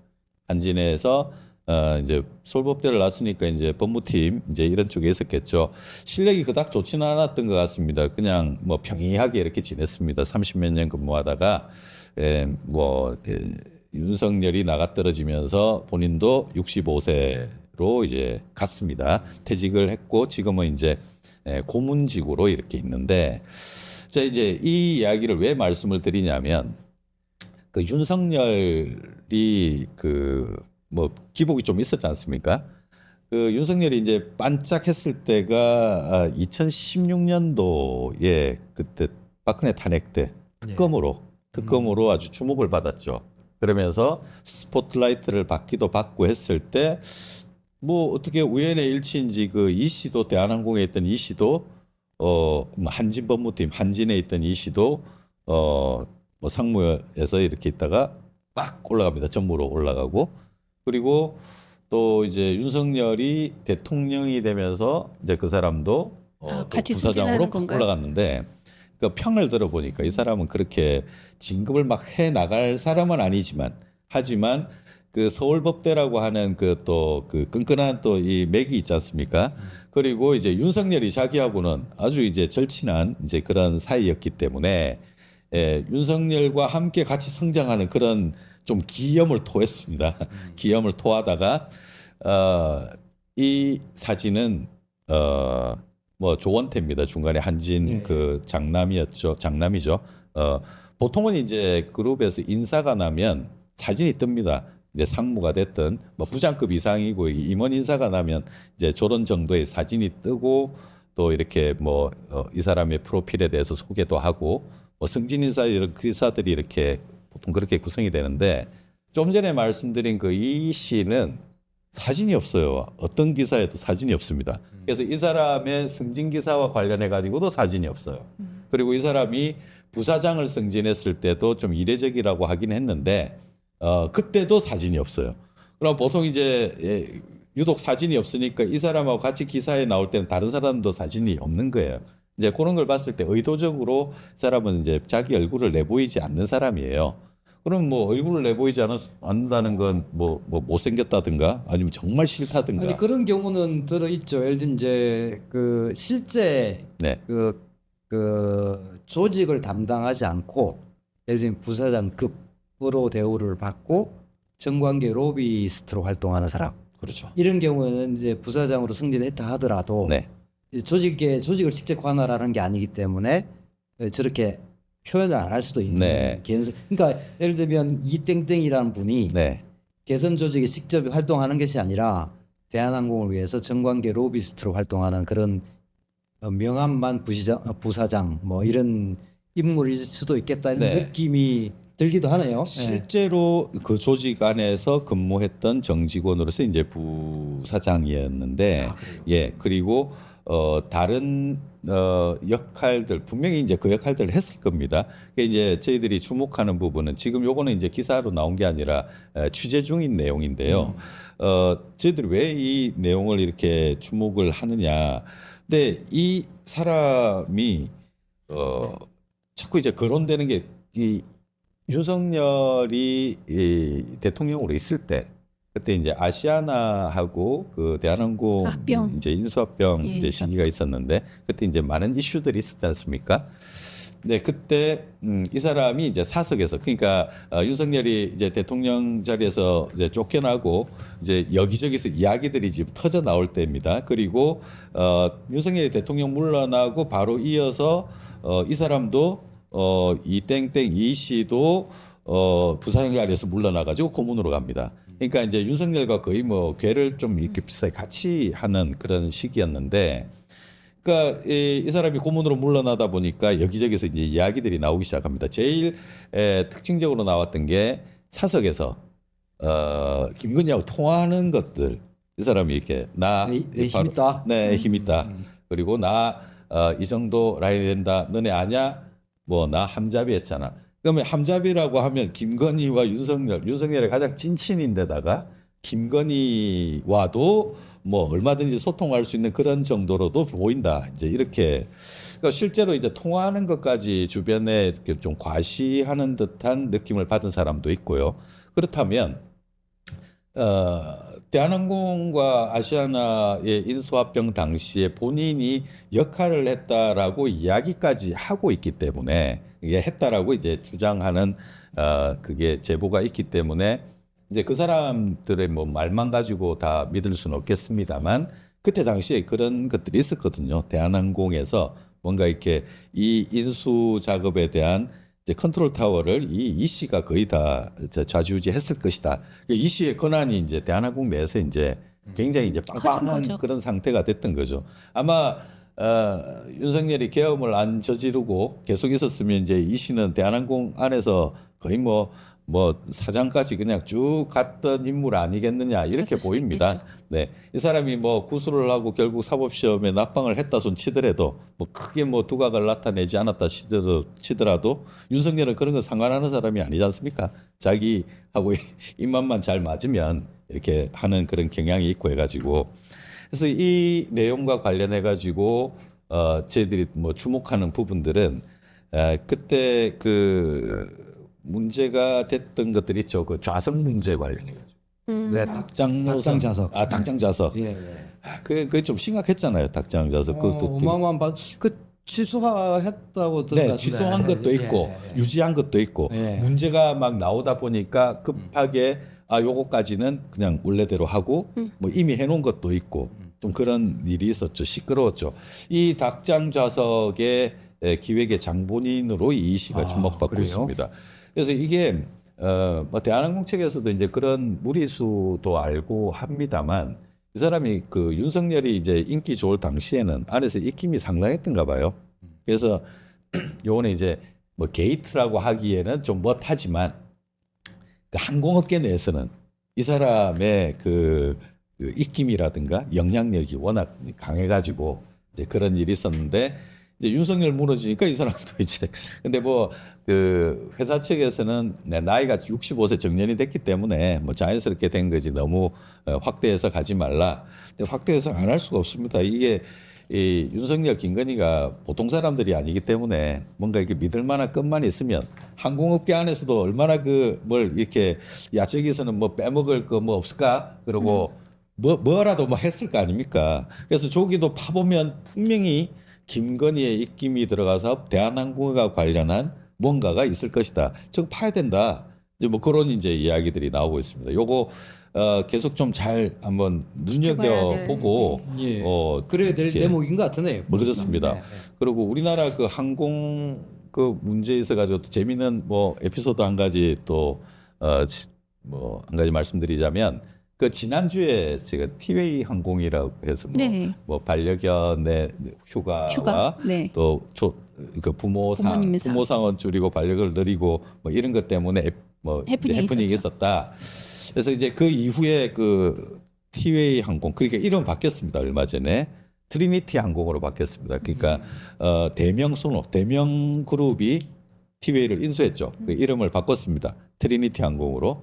이제 그 시기에 대명 쪽에서 우리 직원들 복지에 대해서 이제 좀 뭔가 이렇게 좀 해보겠다 하면서 나온 이야기였어요. 복지를 바꾸겠다 해가지고 그 중에 일부 황당한 게 나온 게 이제 기사화되고 뭐 이랬었는데 이제 복지와 관련해서 여러 가지 이제 공약이 있었거든요. 근데 좀 황당한 공약들이 있는 바람에 잡음이 있으니 이제 서둘러 이 트리니티 대명 쪽에서 이제 그 찾아와 가지고 이제 해명을 하는 내용이 골라 잡게 하기로 했다. 그 전에 하던 거를 원하는 사람은 이걸 채택하고 새로 한 게 좋은 사람은 선택의 폭을 이래 했으니 넓혀준다는 의미인 건가? 논란의 여지가 없으니 좀 이렇게 안 좋은 쪽으로 바라보지 않아줬으면 좋겠다. 그래서 뭐 안 좋은 쪽으로 바라보는 건 아니고 그냥 희한하게 바라봤습니다. 이제 그 정도라고 넘어갔는데 아무튼 트리니티 항공 티웨이가 홍보하고 있네 제가. 네. 그래서 그 물어봤어요. 그 뭐 다른 건 일단 둘째치고 아니 티웨이에서 트리니티로 바꾸려 그러면 그 뭐 비행기 껍데기 다 바꿔야죠. 채칠도 해야 되고 뭐 바꿔야 될 게 어마어마하게 많은데 이게 보통 한 어느 정도 걸려요? 하고 물어봤거든요. 네. 한 얼마나 걸릴 것 같습니까? 글쎄 꽤 걸릴 것 같은데요. 그죠. 도색 경납고에 넣어서 도색하는 것만 해도 6개월 이상은 걸리지 않을까? 본인들은 2년이 걸린답니다. 그래서 비행기가 대체 몇 대인데 그 2년씩이나 걸려요. 그러니까 40 몇 대가 되는데 그것뿐만 아니라 다 바꿔야 되잖아요. 나라들마다 항공 전 세계 이렇게 그럴 수 있고 있겠다. 하니까 네. 그럼 뭐 이것저것 다 일을 하려면 디자인도 또 그 규격에 맞게끔 디자인해야 되는 그런 것도 있고 해서 한 2년쯤 걸린다.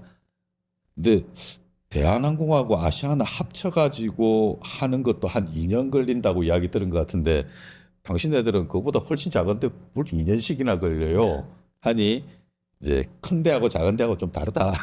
좀 이제 그렇게 이야기하면서 아무튼 항공기가 20몇 대가 그렇대요. 네, 근데 그래도 그 정도 시간이 시간 걸린다 오래 해서 깜짝 걸리네요. 놀랐습니다. 이창수죠. 네. 이창수인데 이게 이창수가 작년에 이제 서울지검장 5월인가 그랬는데 이게 환영식 자리였습니다. 서울지검장이 서울중앙지검의 검사장으로 취임했을 때 5월 달이니까 지금으로부터 1년하고도 한 3, 4개월. 근데 그때까지만 해도 아주 이제 무소불위의 그 검사장으로 이렇게 등장을 했을 때인데 이제 뭐 사기 그 지난주에 잠깐 말씀드렸죠. 그 이창수 동생 이종수라는 사람이 창수 동생 종수가 변호사를 사칭하고 이제 형님을 등에 업고 각종 사기를 막 쳐대고 돌아다니는데 지난주까지만 해도 그냥 그 제보만 받았고 그러고 이제 제보자를 직접 만났습니다. 만나서 그래요? 어느 정도까지 사기를 치고 다닙니까? 이종수라는 사람이. 그러니까 나는 살인하는 것 빼고는 날 건드릴 사람 없다라고 하고 그러면서 나는 이창수의 동생이다. 그리고 이창수는 저 사람을 뭐 이종수를 끼고 돌고 뭐 그렇게 하진 않겠죠. 뭐 설마 그러지는 않겠지만 이종수는 굉장히 그걸 과시하면서 과시하면서 아까 말씀드렸던 이땡땡 씨가 나 함잡이 출신이야. 나 윤석열 함잡이했어. 뭐 바로 통화도 돼. 하고 이제 항공기에서 주름을 잡았던 것처럼 저 이종수 사촌 동생이라고 하는 이종수도 사기 행각을 많이 벌였는데 근데 이제 곧 이제 그 고발이 이제 이어질 예정이라고 합니다. 사기는 쳤는데 이창수가 지금 아직 그 검찰에 있잖아요. 주변에서 겁을 먹는 거예요. 그래도 저 사기를 현직에 당했는데 있으니까. 야 그래도 이창수인데 이거 뭐 어떻게 해야 돼 하고 뭘 사기 그래요? 당해놓고도 하질 못하는 거예요. 주변에 겁먹는 사람이 있을까? 지금 내란 주요 종사자 중에 한 사람으로 지목되어 있지 않나요? 그렇습니다. 그리고 저 사람은 이제 완전 찐윤 그 검사 중에 찐윤인데 이제 저런 사람이다 보니 이 사람을 겁을 내는 거예요. 이종수라고 하는 사기꾼을 겁을 내는 거죠. 그리고 이 사람이 난 뉴질랜드에서 이제 변호사 자격증을 땄다 하고는 나도 변호사다 하고 이렇게 뭐 주로 하는 일이 이제 돈을 걷는 일인데 어디 투자하면 된다 하고 막 걷는데 그 이제 사기 당했던 사람 어느 기업의 그 계열사에 투자하면 1차 밴드인데 여기에 투자하면 돈을 많이 번다 해가지고 막 급하게 끌어모았던 한 8억 5천만 원이 있대요. 거기 물린 사람들이 지금 고소장을 내냐 마냐 지금 막 이러고 있는 중이래요. 내라고 해라고 지금. 안 돼야죠. 8억 5천만 원을 변호사법 위반으로 그렇죠. 변호사법 위반이죠. 국민들은 친윤이어서 이 정권이 몰락됐다 해도 두려운 거죠. 그 검사라는 사람들에 대한 인식을 가지고 있잖아요. 그러니까 지네들이 끈끈하다는 거 아니까 뭐 물러난다 해도 다른 검사 통해서 뭐 이렇게 할 수도 있지 않을까라는 국민들 막연한 마음을 그런 게 있을 있는 거예요. 거죠. 그런 게 있을 거예요. 네. 저 사람은 저 이창수는 자기 이제 안 하겠다 그랬는데 지금 잡혀 있는 거잖아요. 안 하겠다 도망가려고 했는데 그렇죠. 못 도망가죠. 네가 어딜 가? 네가 어딜 가? 네가 가면 안 되지 하고 지금 반려된 상태죠. 네, 이 사건이 사실은 이게 뭐 가십거리처럼 이렇게 보입니다만은 검사 주변에서 그 사칭을 하든 아니면 이 검사랑 내가 친하다. 그러니까 우리나라 검사가 어떤 존재인지에 대해서 정말 이게 좀 진지하게 좀 봐야 됩니다. 그 아까 봤던 김건희 윤석열 그 결혼식 사진도 사실은 김건희가 검사 등에 업고 사기 쳐먹으려고 거의 뭐 이 사업성 결혼을 했다 뭐 이렇게 보이는 면이 많지 않습니까? 그리고 실제로도 그냥 그렇죠. 무작위로 협찬이나 해먹었고요. 네네. 그러니까 검사 사위를 둔다. 이 어디입니까? 서희건설에서 그 딸 3명 있는 서희건설에서 다 검사들을 사위로 두지 않습니까? 사업하려면은 나쁜 짓 하려면은 검사 사위를 두고 나쁜 짓을 해야 된다. 그러니까 나는 나쁜 짓 해먹겠다고 작정을 하면 검사를 옆에 끼고 있어야 된다. 그러면 이게 조직 폭력배나 다를 바가 뭐 있습니까? 맞습니다. 이 사람들은 범죄를 저지르기 위해서 혹은 범죄를 더 단단하고 더 잘 잘 범죄를 저지르게 하기 위해서 옆에 이렇게 공조하고 있는 그런 집단처럼 보이는 겁니다. 기업하시는 분들은 그렇죠. 많이 검사를 사위를 그러니까. 드리고 있는. 네. 그 검사를 하다가 나와가지고 변호사를 하면 거의 또 사기급의 그 수임료를 받아가며 대접을 받아가면서 또 검찰에 개입하고 범죄에 개입하고. 그러니까 이 우리나라 그 검찰이라고 하는 조직의 그 뭐 병폐나 이런 건 뭐 익히 많이 이제 누적돼 왔기 때문에 지금 이제 검찰청도 뭐 이제 없어졌잖아요. 뭐 공소청과 아직은 안 없어졌는데 이제 바뀔 거잖아요. 네, 공소청으로 축소되는 거죠. 공소청으로 정치 축소가 뭐죠, 되고 이제 조직 다 바뀌었으니까 법이. 중수처가 중수청입니까?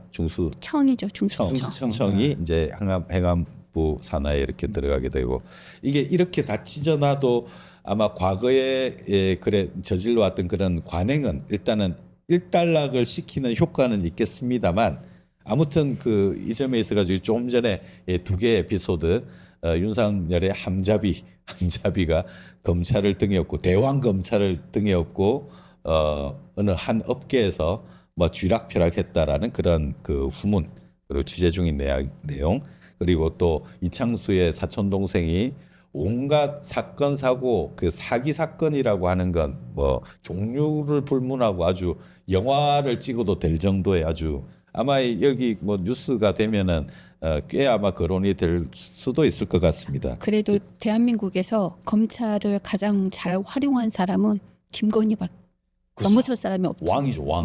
왕이죠. 아주 그냥 쳐 죽일 왕이죠. 네, 최우수 설계사. 네, 보험 설계사죠. 제일 그 최우수 설계사 비중이 높은 데가 KB손보라고 이렇게 나옵니다. 쭉 이제 손해보험사들 서비스를 잘하죠. 그 보험 설계사 분들이 고객을 유치하고 또 관리를 하고 하는 과정에서 굉장히 친절하고 또 뭐 막히는 거에서 물어보면 또 다 좀 알려주고 이렇게 잘 하는데 그 설계사의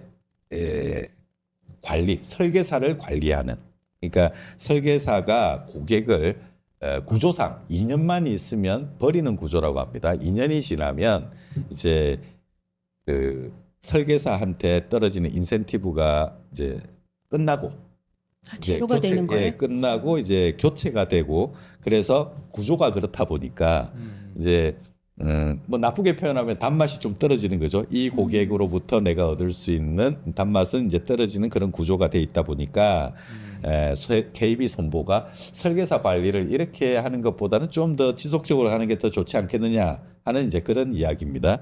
이제 그 내용이 이제 일단 뭐 기사에는 나왔고요. 근데 저 2.63에 비해서 밑에 MG 손보 농협 한화 흥국 메리츠 롯데 이거는 너무 차이가 많이 나네요. 그렇습니다.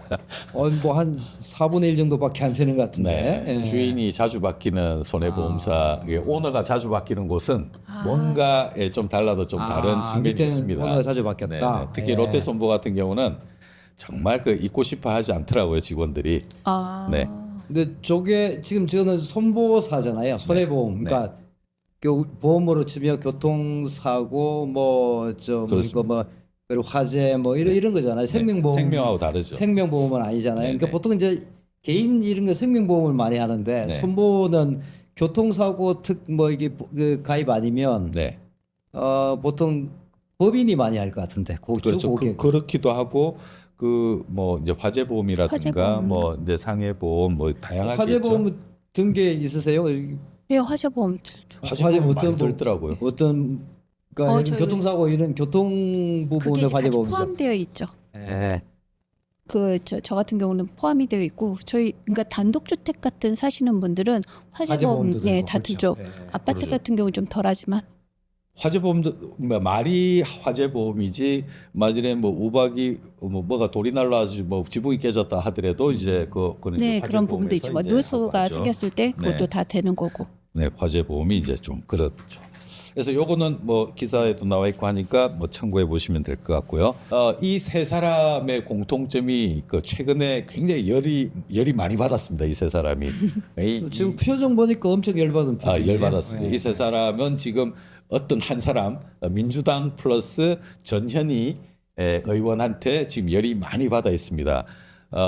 내란 특검에 자꾸 이제 집어 넣어버리고 너네들도 이제 특검 수사를 받아야 된다라고 하니까 인천시장, 서울시장, 지금 강원도지사죠. 야, 우리 왜 자꾸 이걸 우리 특검으로 몰아넣고 이게 지방선거 다가오니까 이 압박해가지고 이렇게 괴롭히는 거냐? 이 정치 공세가 너무 치졸하지 않냐라고 이렇게 발끈하고 있는 중이거든요. 이 사람들 정말 억울하겠습니까? 어떻습니까? 억울하다기보다는 자기 한테 이제 칼끝이 다가오니까 네, 그 두려움을 저렇게 가지고 저항하는 거 아닐까요? 칼끝이 다가오니까. 네, 칼끝이 자기를 향해 오니까 네, 두렵잖아요. 두렵죠. 죄 지은 바가 있다 보니. 네, 근데 그 부분에 대해서 저는 저항하는 저 눈빛으로 이제 저항의 눈빛으로. 저항의 눈빛. 저 중에 특별히 오세훈하고 김진태 같은 경우는 예전에 우리 작년에 그 명태균 게이트가 터졌을 때 이 대신 여론조사를 자기 돈 안 쓰고 대답했죠. 공짜로 여론조사를 했다. 그래서 정치자금법 위반. 혐의가 있는 사람들로 지목됐던 사람들이지 않습니까? 그렇죠. 정확히 얘기하자면 불법 조작 여론조사를 했고 그렇죠. 명태균이 네네네. 거기에 심지어 이제 비용 대납까지 했다. 네. 라는 이렇게죠. 것이 명태균의 주장이고 네. 그것을 부정하는 이야기를 오세훈과 홍준표 등이 하다 보니까 명태균은 올해 초에 뭐 민주당이 특검 명태균 특검 이런 이야기를 하니까 네. 환영한다. 제발 특검 해다오.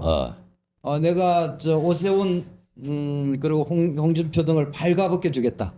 라고 이제 껍데기를 다 벗겨주겠다 이렇게 이제 주장한 바가 있죠. 그에 대해서 뚜렷한 반발을 이제 오세훈이 별로 한 적이 없어요. 네.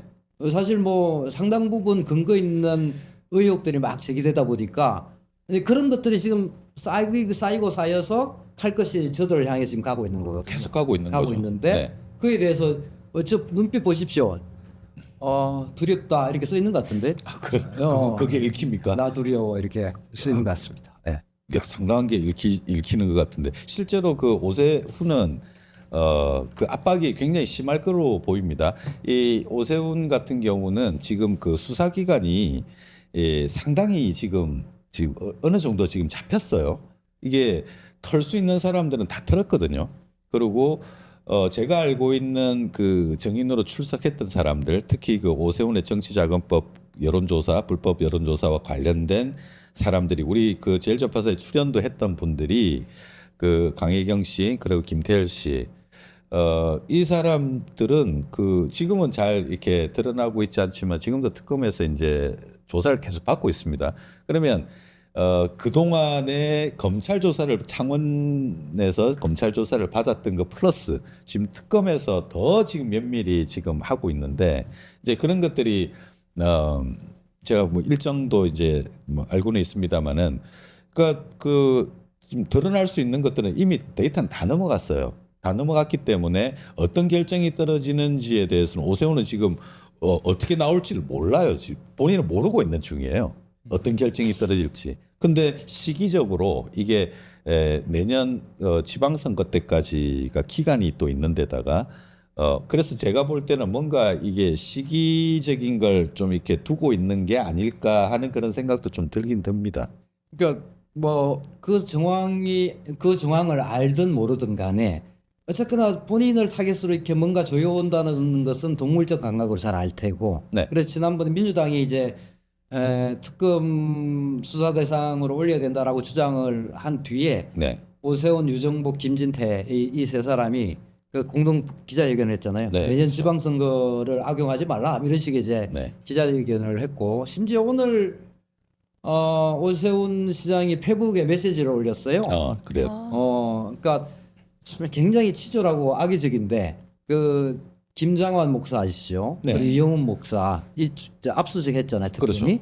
그렇죠. 그리고 직접 불러서 조사하겠다라는 것을 이제 특검에서 하다 보니까 이 존경받을 두 목사를 특검이 이게 예의도 없이 금도가 있는데 금도를 넘어서 압박하고 있다 이따위 이야기를 했어요. 그러니까 그건 뭐냐면 자기들의 친위 부대를 이 두 목사를 그 레버리지로 중축하려고 하는, 그러니까 네. 자기 방패막이 삼으려고 하는 그 악의적 의도를 오늘 드러내는 페북 메시지를, 마치 자기는 두 목사가 굉장히 훌륭하고 네. 이 두 목사마저 특검에서 이제 정치적으로 조사를 받는데 나는 얼마나 억울하겠냐, 이런 메시지를 전하고 싶은 거예요.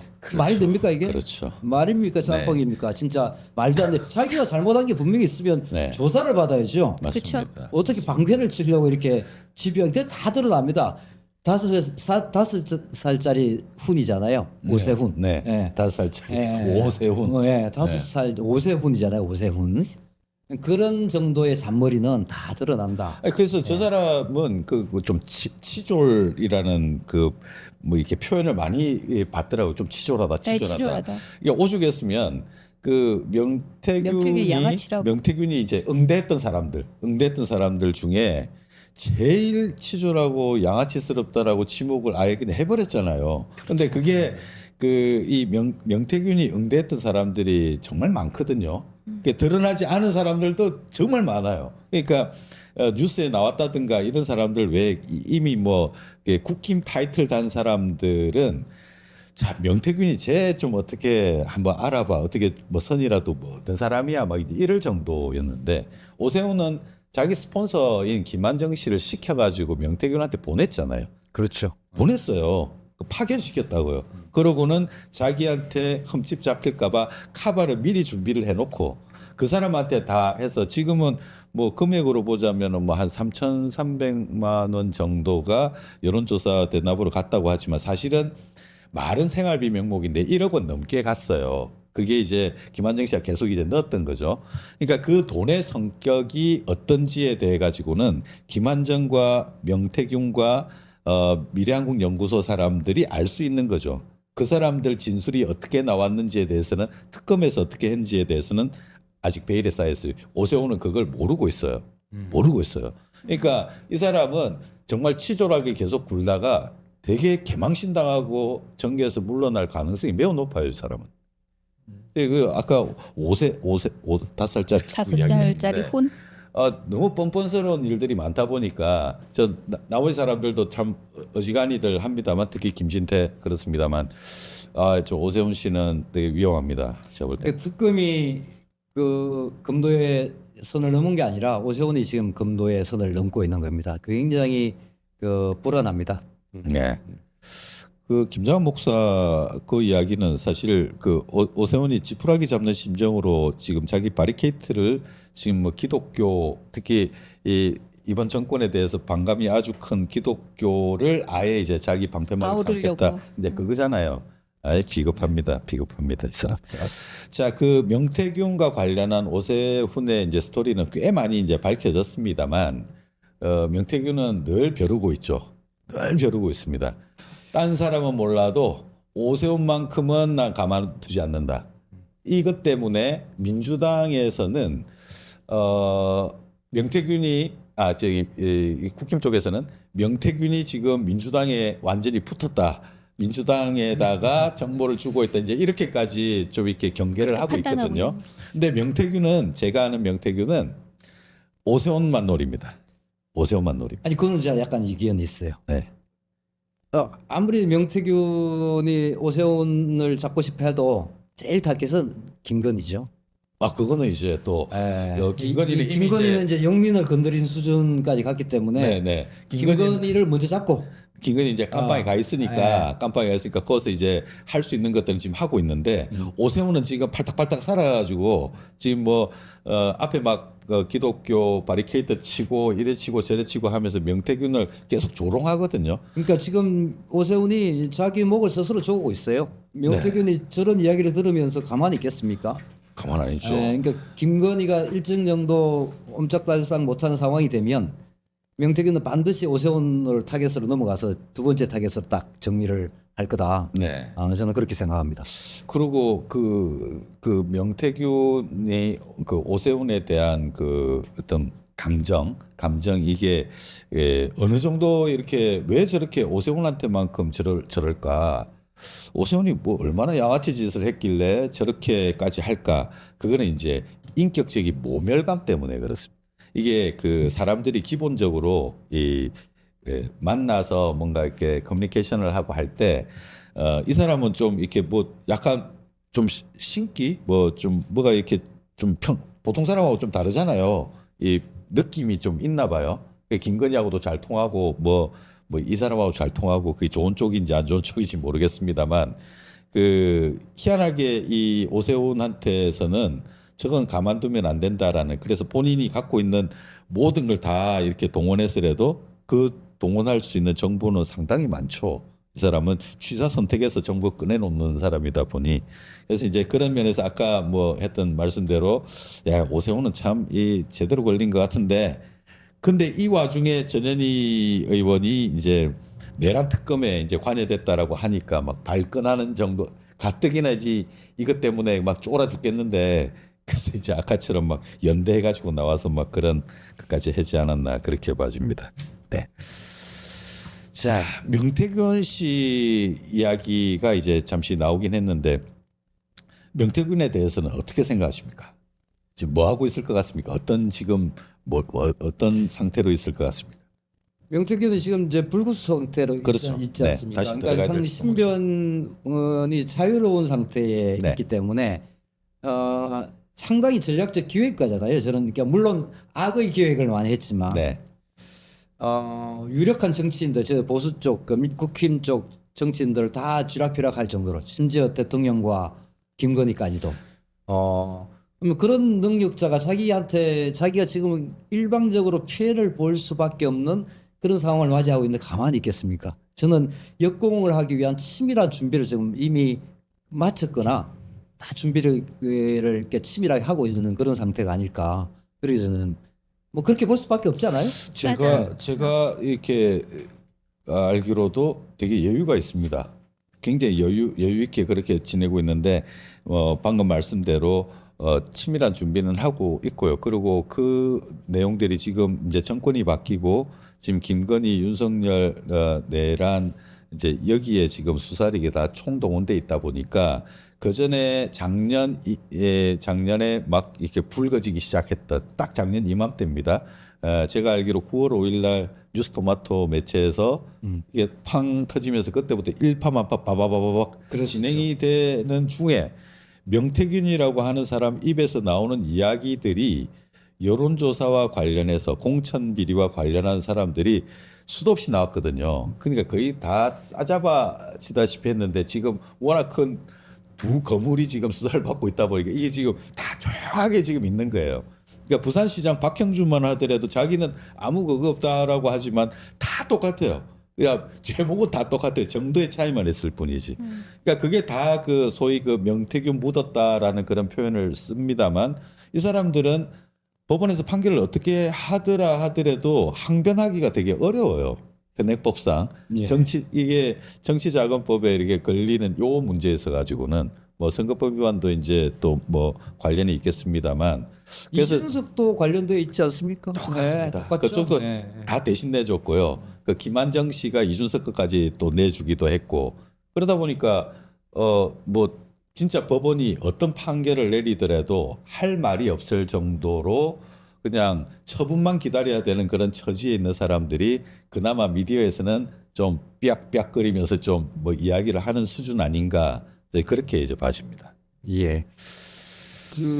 뭐 어쨌거나 제가 볼 때는 명태균의 입을 통해서 네, 그러니까 그것이 뭐 특검의 수사의 능력치로 드러나겠지만 저는 특검이 이제 조만간에 명태균을 집중해서 수사하면서 명태균이 이제 그 선거 그 공천 뒷작업을 김건희하고 열심히 했다는 거 아니겠습니까? 네, 그 그렇죠. 근거로서 이제 여론조사 불법 조작 여론조사를 했다는 거고 그 네. 근거로 들이대면서 공천을 이렇게 하도록 만드는 그렇죠. 작업을 했다는 거잖아요. 예, 그게 이제 그분 뒷돈이 개입돼 들어갔다는 것이고 이것이 그렇게 복잡한 사실관계가 아니지 않습니까? 맞습니다. 이게 마약에 비하면 아주 단순한 간단하죠. 아주 단순한 너무 사건입니다. 담백하게 다 지금 다 드러났어요. 아니 이게 5살 훈이도 알 거예요. 5살 훈이도 네. 아는 수준의 그런 사건이기 때문에 그건 곧 드러날 수밖에 없다. 네.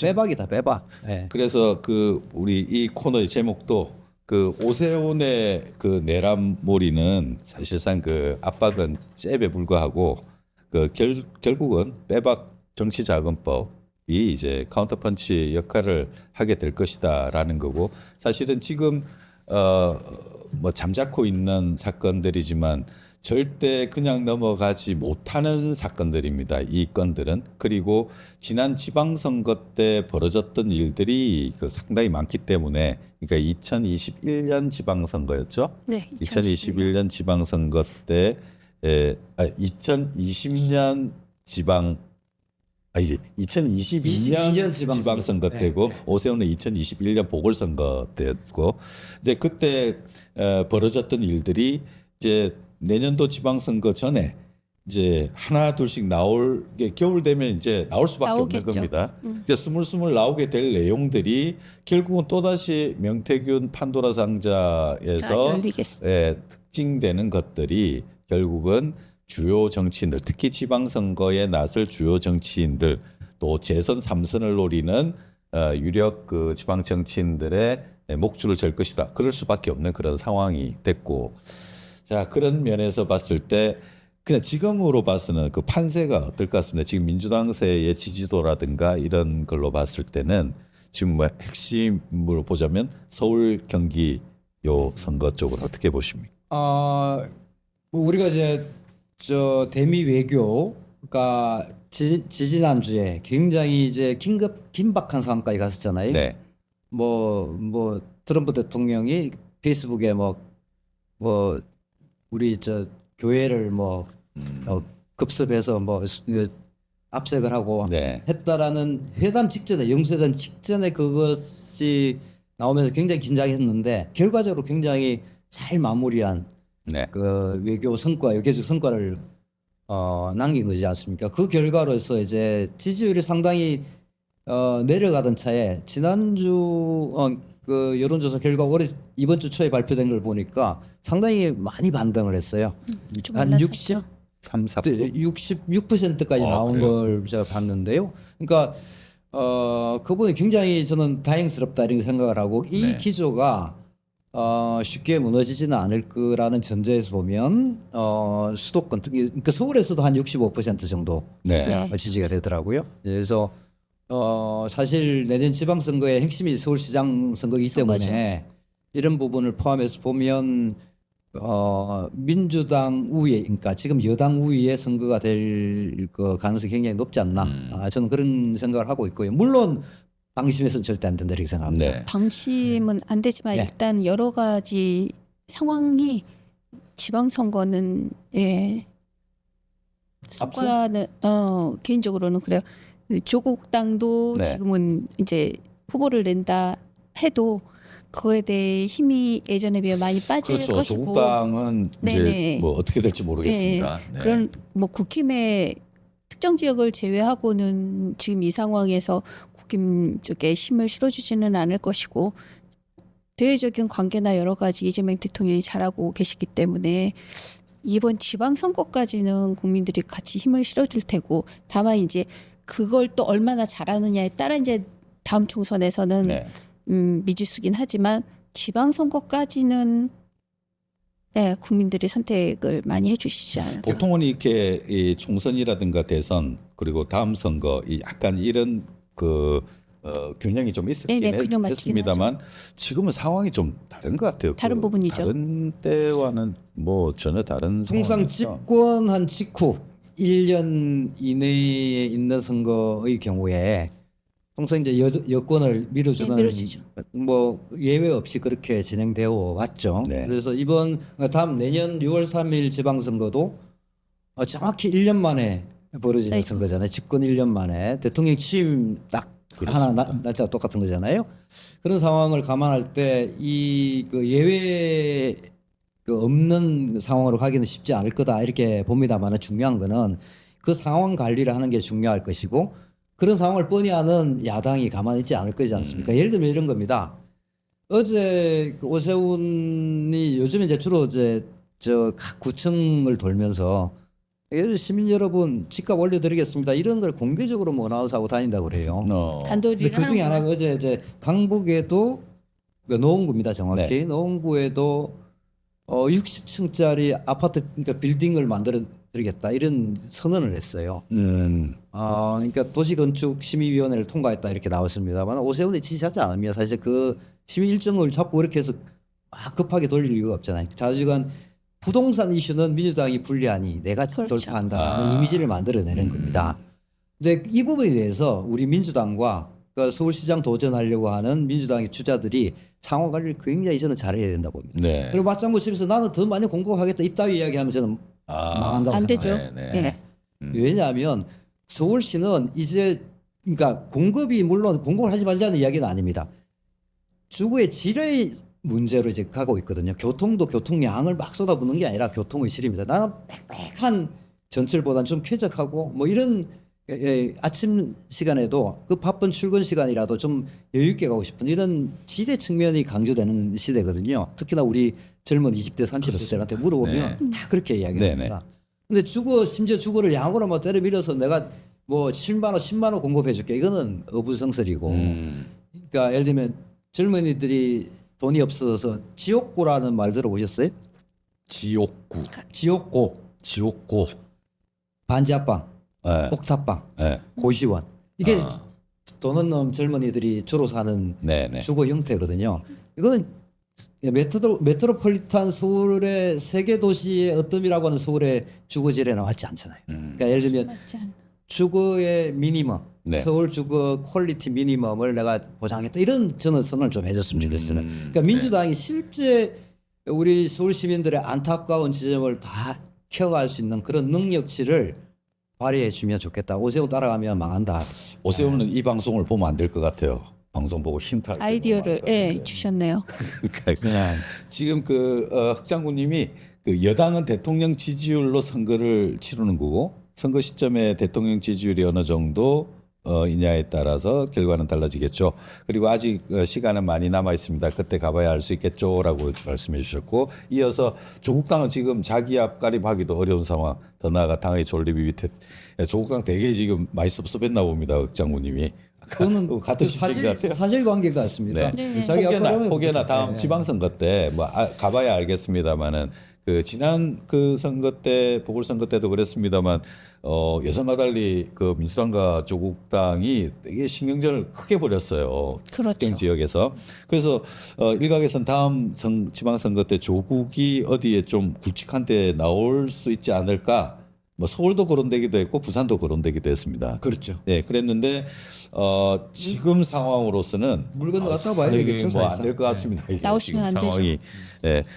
부산권에 대한 이야기도 이제 더 뭐 할 만한 것들이 있겠습니다만은 이제 그것보다 좀 궁금한 부분이 지방선거 관련해 가지고 특히 서울이 지금 핵심이다 보니까 그 오세훈 시장과 오세훈 지금 현재 시장과 그 민주당 이제 대항마가 있을 텐데 그 사람들이 그걸 궁금해요.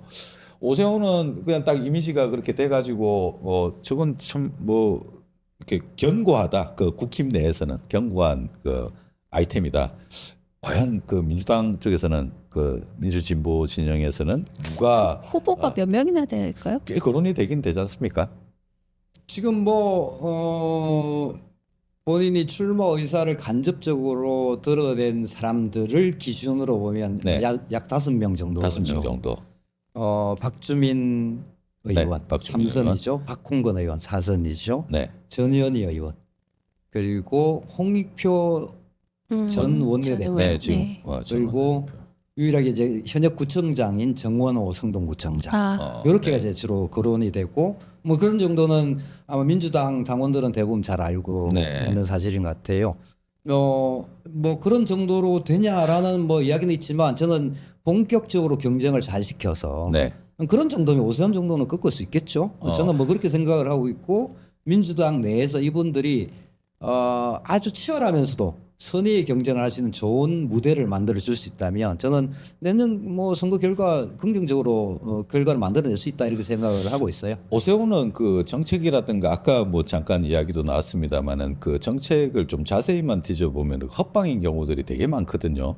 그 치밀하지 못하고 이렇게 되게 선동적인 그런 것도 많이 있고 그러니까 약간 이제 허우대만 멀쩡하지 안에 내실이 없다 이런 그 대표적인 지적을 받고 있어요. 그건 뭐 그냥 하는 말이 아니라 여기저기 그런 팩트들이 있기 때문에 뭐 한강 뭐 정책이라든가 뭐 오죽하면 뭐 오세이돈이라고 한강에 뭐 온갖 뭐 실패를 해도 허황되다고 욕을 해도 막 이제 해내는데 그 정책만 가지고도 충분히 오선을 꺾을 수 있다 이렇게 보는 사람도 많습니다. 근데 그래도 또 현실적으로 이 지금 거론된 한 네다섯 분 정도가 뭐 혹시 그분들 상대로 해서 여론조사가 벌어졌다든가 자체조사 같은 것들이 혹시 여론조사는 공식적인 여론조사는 벌어진 건 없고요. 네. 요즘 유튜브 채널이 자기 채널에서 이제 게시판에 네. 폴하는 이런 게 좀 유행이잖아요. 아, 예. 그래서 얼마 전에 제가 본 것은 왔다 정치라는 그러니까 구독자가 한 20몇만 명 정도 되던데요. 거기서 이제 앞에 거론된 이게 다섯 사람 분? 정원호 구청장 빼고 4명을 이렇게 올려놓고 폴을 했는데 25만 명이 투표를 했더라고요. 25만 꽤 많이 25만 했네요. 명 투표. 네. 제가 이제 기억을 하고 있는 숫자는 박주민 의원이 72%. 그 참여자는 어떤 분들입니까? 그거 채널을 그 채널에 본 사람들이죠. 본 네, 사람들. 네. 그러니까 채널 구독자도 있을 그 거고. 채널 성격이 대체로 친민주당 네. 정치 채널이었던 것 같아요. 그러면 뭐. 25만 명이니까 대체로 일반 여론 조사 결과에 수렴되는 그런 수치 네, 네. 그렇죠. 낮은 수치는 아니죠, 정확성은. 네. 그런 일 거라고 보는데 뭐 박주민 의원이 72, 오, 그 박홍근 정도로. 의원이 2, 아, 네. 2%, 아. 전현희 의원이 9%. 너무 그리고, 압도적인데요. 홍익표 전 원내대표죠. 원내대표. 네, 네. 17% 이렇게 나왔. 어. 그걸 내가 본 적은 있습니다. 제가. 여기 지금 그 댓글에는 그 차라리 송영길 이런 의견도 있는데 송영길 이름은 거론이 되지 않습니까? 본인은 준비를 하고 있는 걸로 제가 간접적으로 알고 있고, 네. 그러니까 이게 서울시장으로는 준비를 하지 않고 제가 네. 알기로는 계양 보궐선거 준비를 계양 하고 있는 걸로 알고 있어요. 지금 시도. 그 원래 거기 네네, 주신 본인 국회의원이니까요. 땅이잖아요, 거기가. 일단은 본인은 이제 뭡니까 피선거권을 그러니까 획득을 해야 됩니다. 네. 3년이 돼야 된다는 이야기죠. 그 부분 그 과제가 남아 있겠죠. 네. 네. 근데 저는 그 권성동 가결돼 가지고 권성동. 예, 이거 우리가 권성동 또 이슈도 이슈죠, 워낙 이번 주에. 큰데. 네네. 자, 권성동 이야기는 우리 다음 주에 권성동의 그 권성동을 뿌리 뽑는다, 뿌리 뽑을 수 있다. 이제 이게 되게 재밌는 이야기가 됐어요. 그 필리핀 게이트도 조금 필리핀 게이트라고 해야 될까요? 필리핀 아무튼 게이트. 예, 그걸 좀 권성동을 고려를 뿌리 해봐야 될것 뽑는다는 건 그 국힘 전체를 뿌리 뽑는 거나 마찬가지일 정도로 네. 이 사람의 그 어떤 정치적인 비리라든가 정치 때문에 벌어질 수 있는 온갖 어두운 면은 다 갖고 있는 그런 캐릭터라고 보거든요. 아주 종합 선물 세트입니다. 차라리 그냥 권성동 특검을 해도 될 정도로 그렇죠. 이 사람이 이 뻗치고 있는 그 지역에서부터 해외까지 각 기업에서부터 종교계까지 통일교에 들어가지고 했던 그 행실 보셨지 않습니까? 그러니까 저는 직접적으로 보면 이번 강릉의 가뭄 사태, 네. 그 강릉시장한테도 권성동에 영향을 미쳤을 게 뻔하잖아요. 아유, 그럼요. 그런 인물이 지금 시장이잖아요. 그 피해가 고스란히 그러니까 강릉 시민들한테 돌아갔는데 그렇죠. 안타깝게도 강릉에서는 역대 국회의원, 시장 민주 진보 전쟁 한 번도 한 적이 없지 우리 않습니까? 권성동 특집도 한번 준비를 해보도록 권성동 하죠. 특집 한번. 네. 권성동만큼은 다음 주에 또 권성동 특집을 할 게 많아요. 네. 이 사람 우리가 의혹 제기 그 제일 전파사가 약간 그 신기가 있는지 모르겠는데 이야기를 해놓으면 얼추 맞아 떨어지는 게 많아요. 근데 그게 이 자리가 터 그래서 그런지 아무튼 그 권선동이 됐든 누가 됐든 우리 이 이야기 나오는 중에 다 하지 못하고 간 이야기들을 댓글이라든가 좀 이렇게 저희들한테 알려주시면 그 창에 게시판이나 글에 알려주시면 다음 주 주제에 반영도 하고 여러분들과 함께 그 이야기 더 깊게 파고 들어가도록 하겠습니다. 오늘도 시청해 주셔서 감사드리고요. 네, 다음 주에 또 반갑게 뵙겠습니다. 여러분 고맙습니다. 감사합니다. 감사합니다. 네, 권성동은 지금 극장부 지금 여기 댓글에는 네. 네. 김병기 사태 이걸 해라 이런 이야기.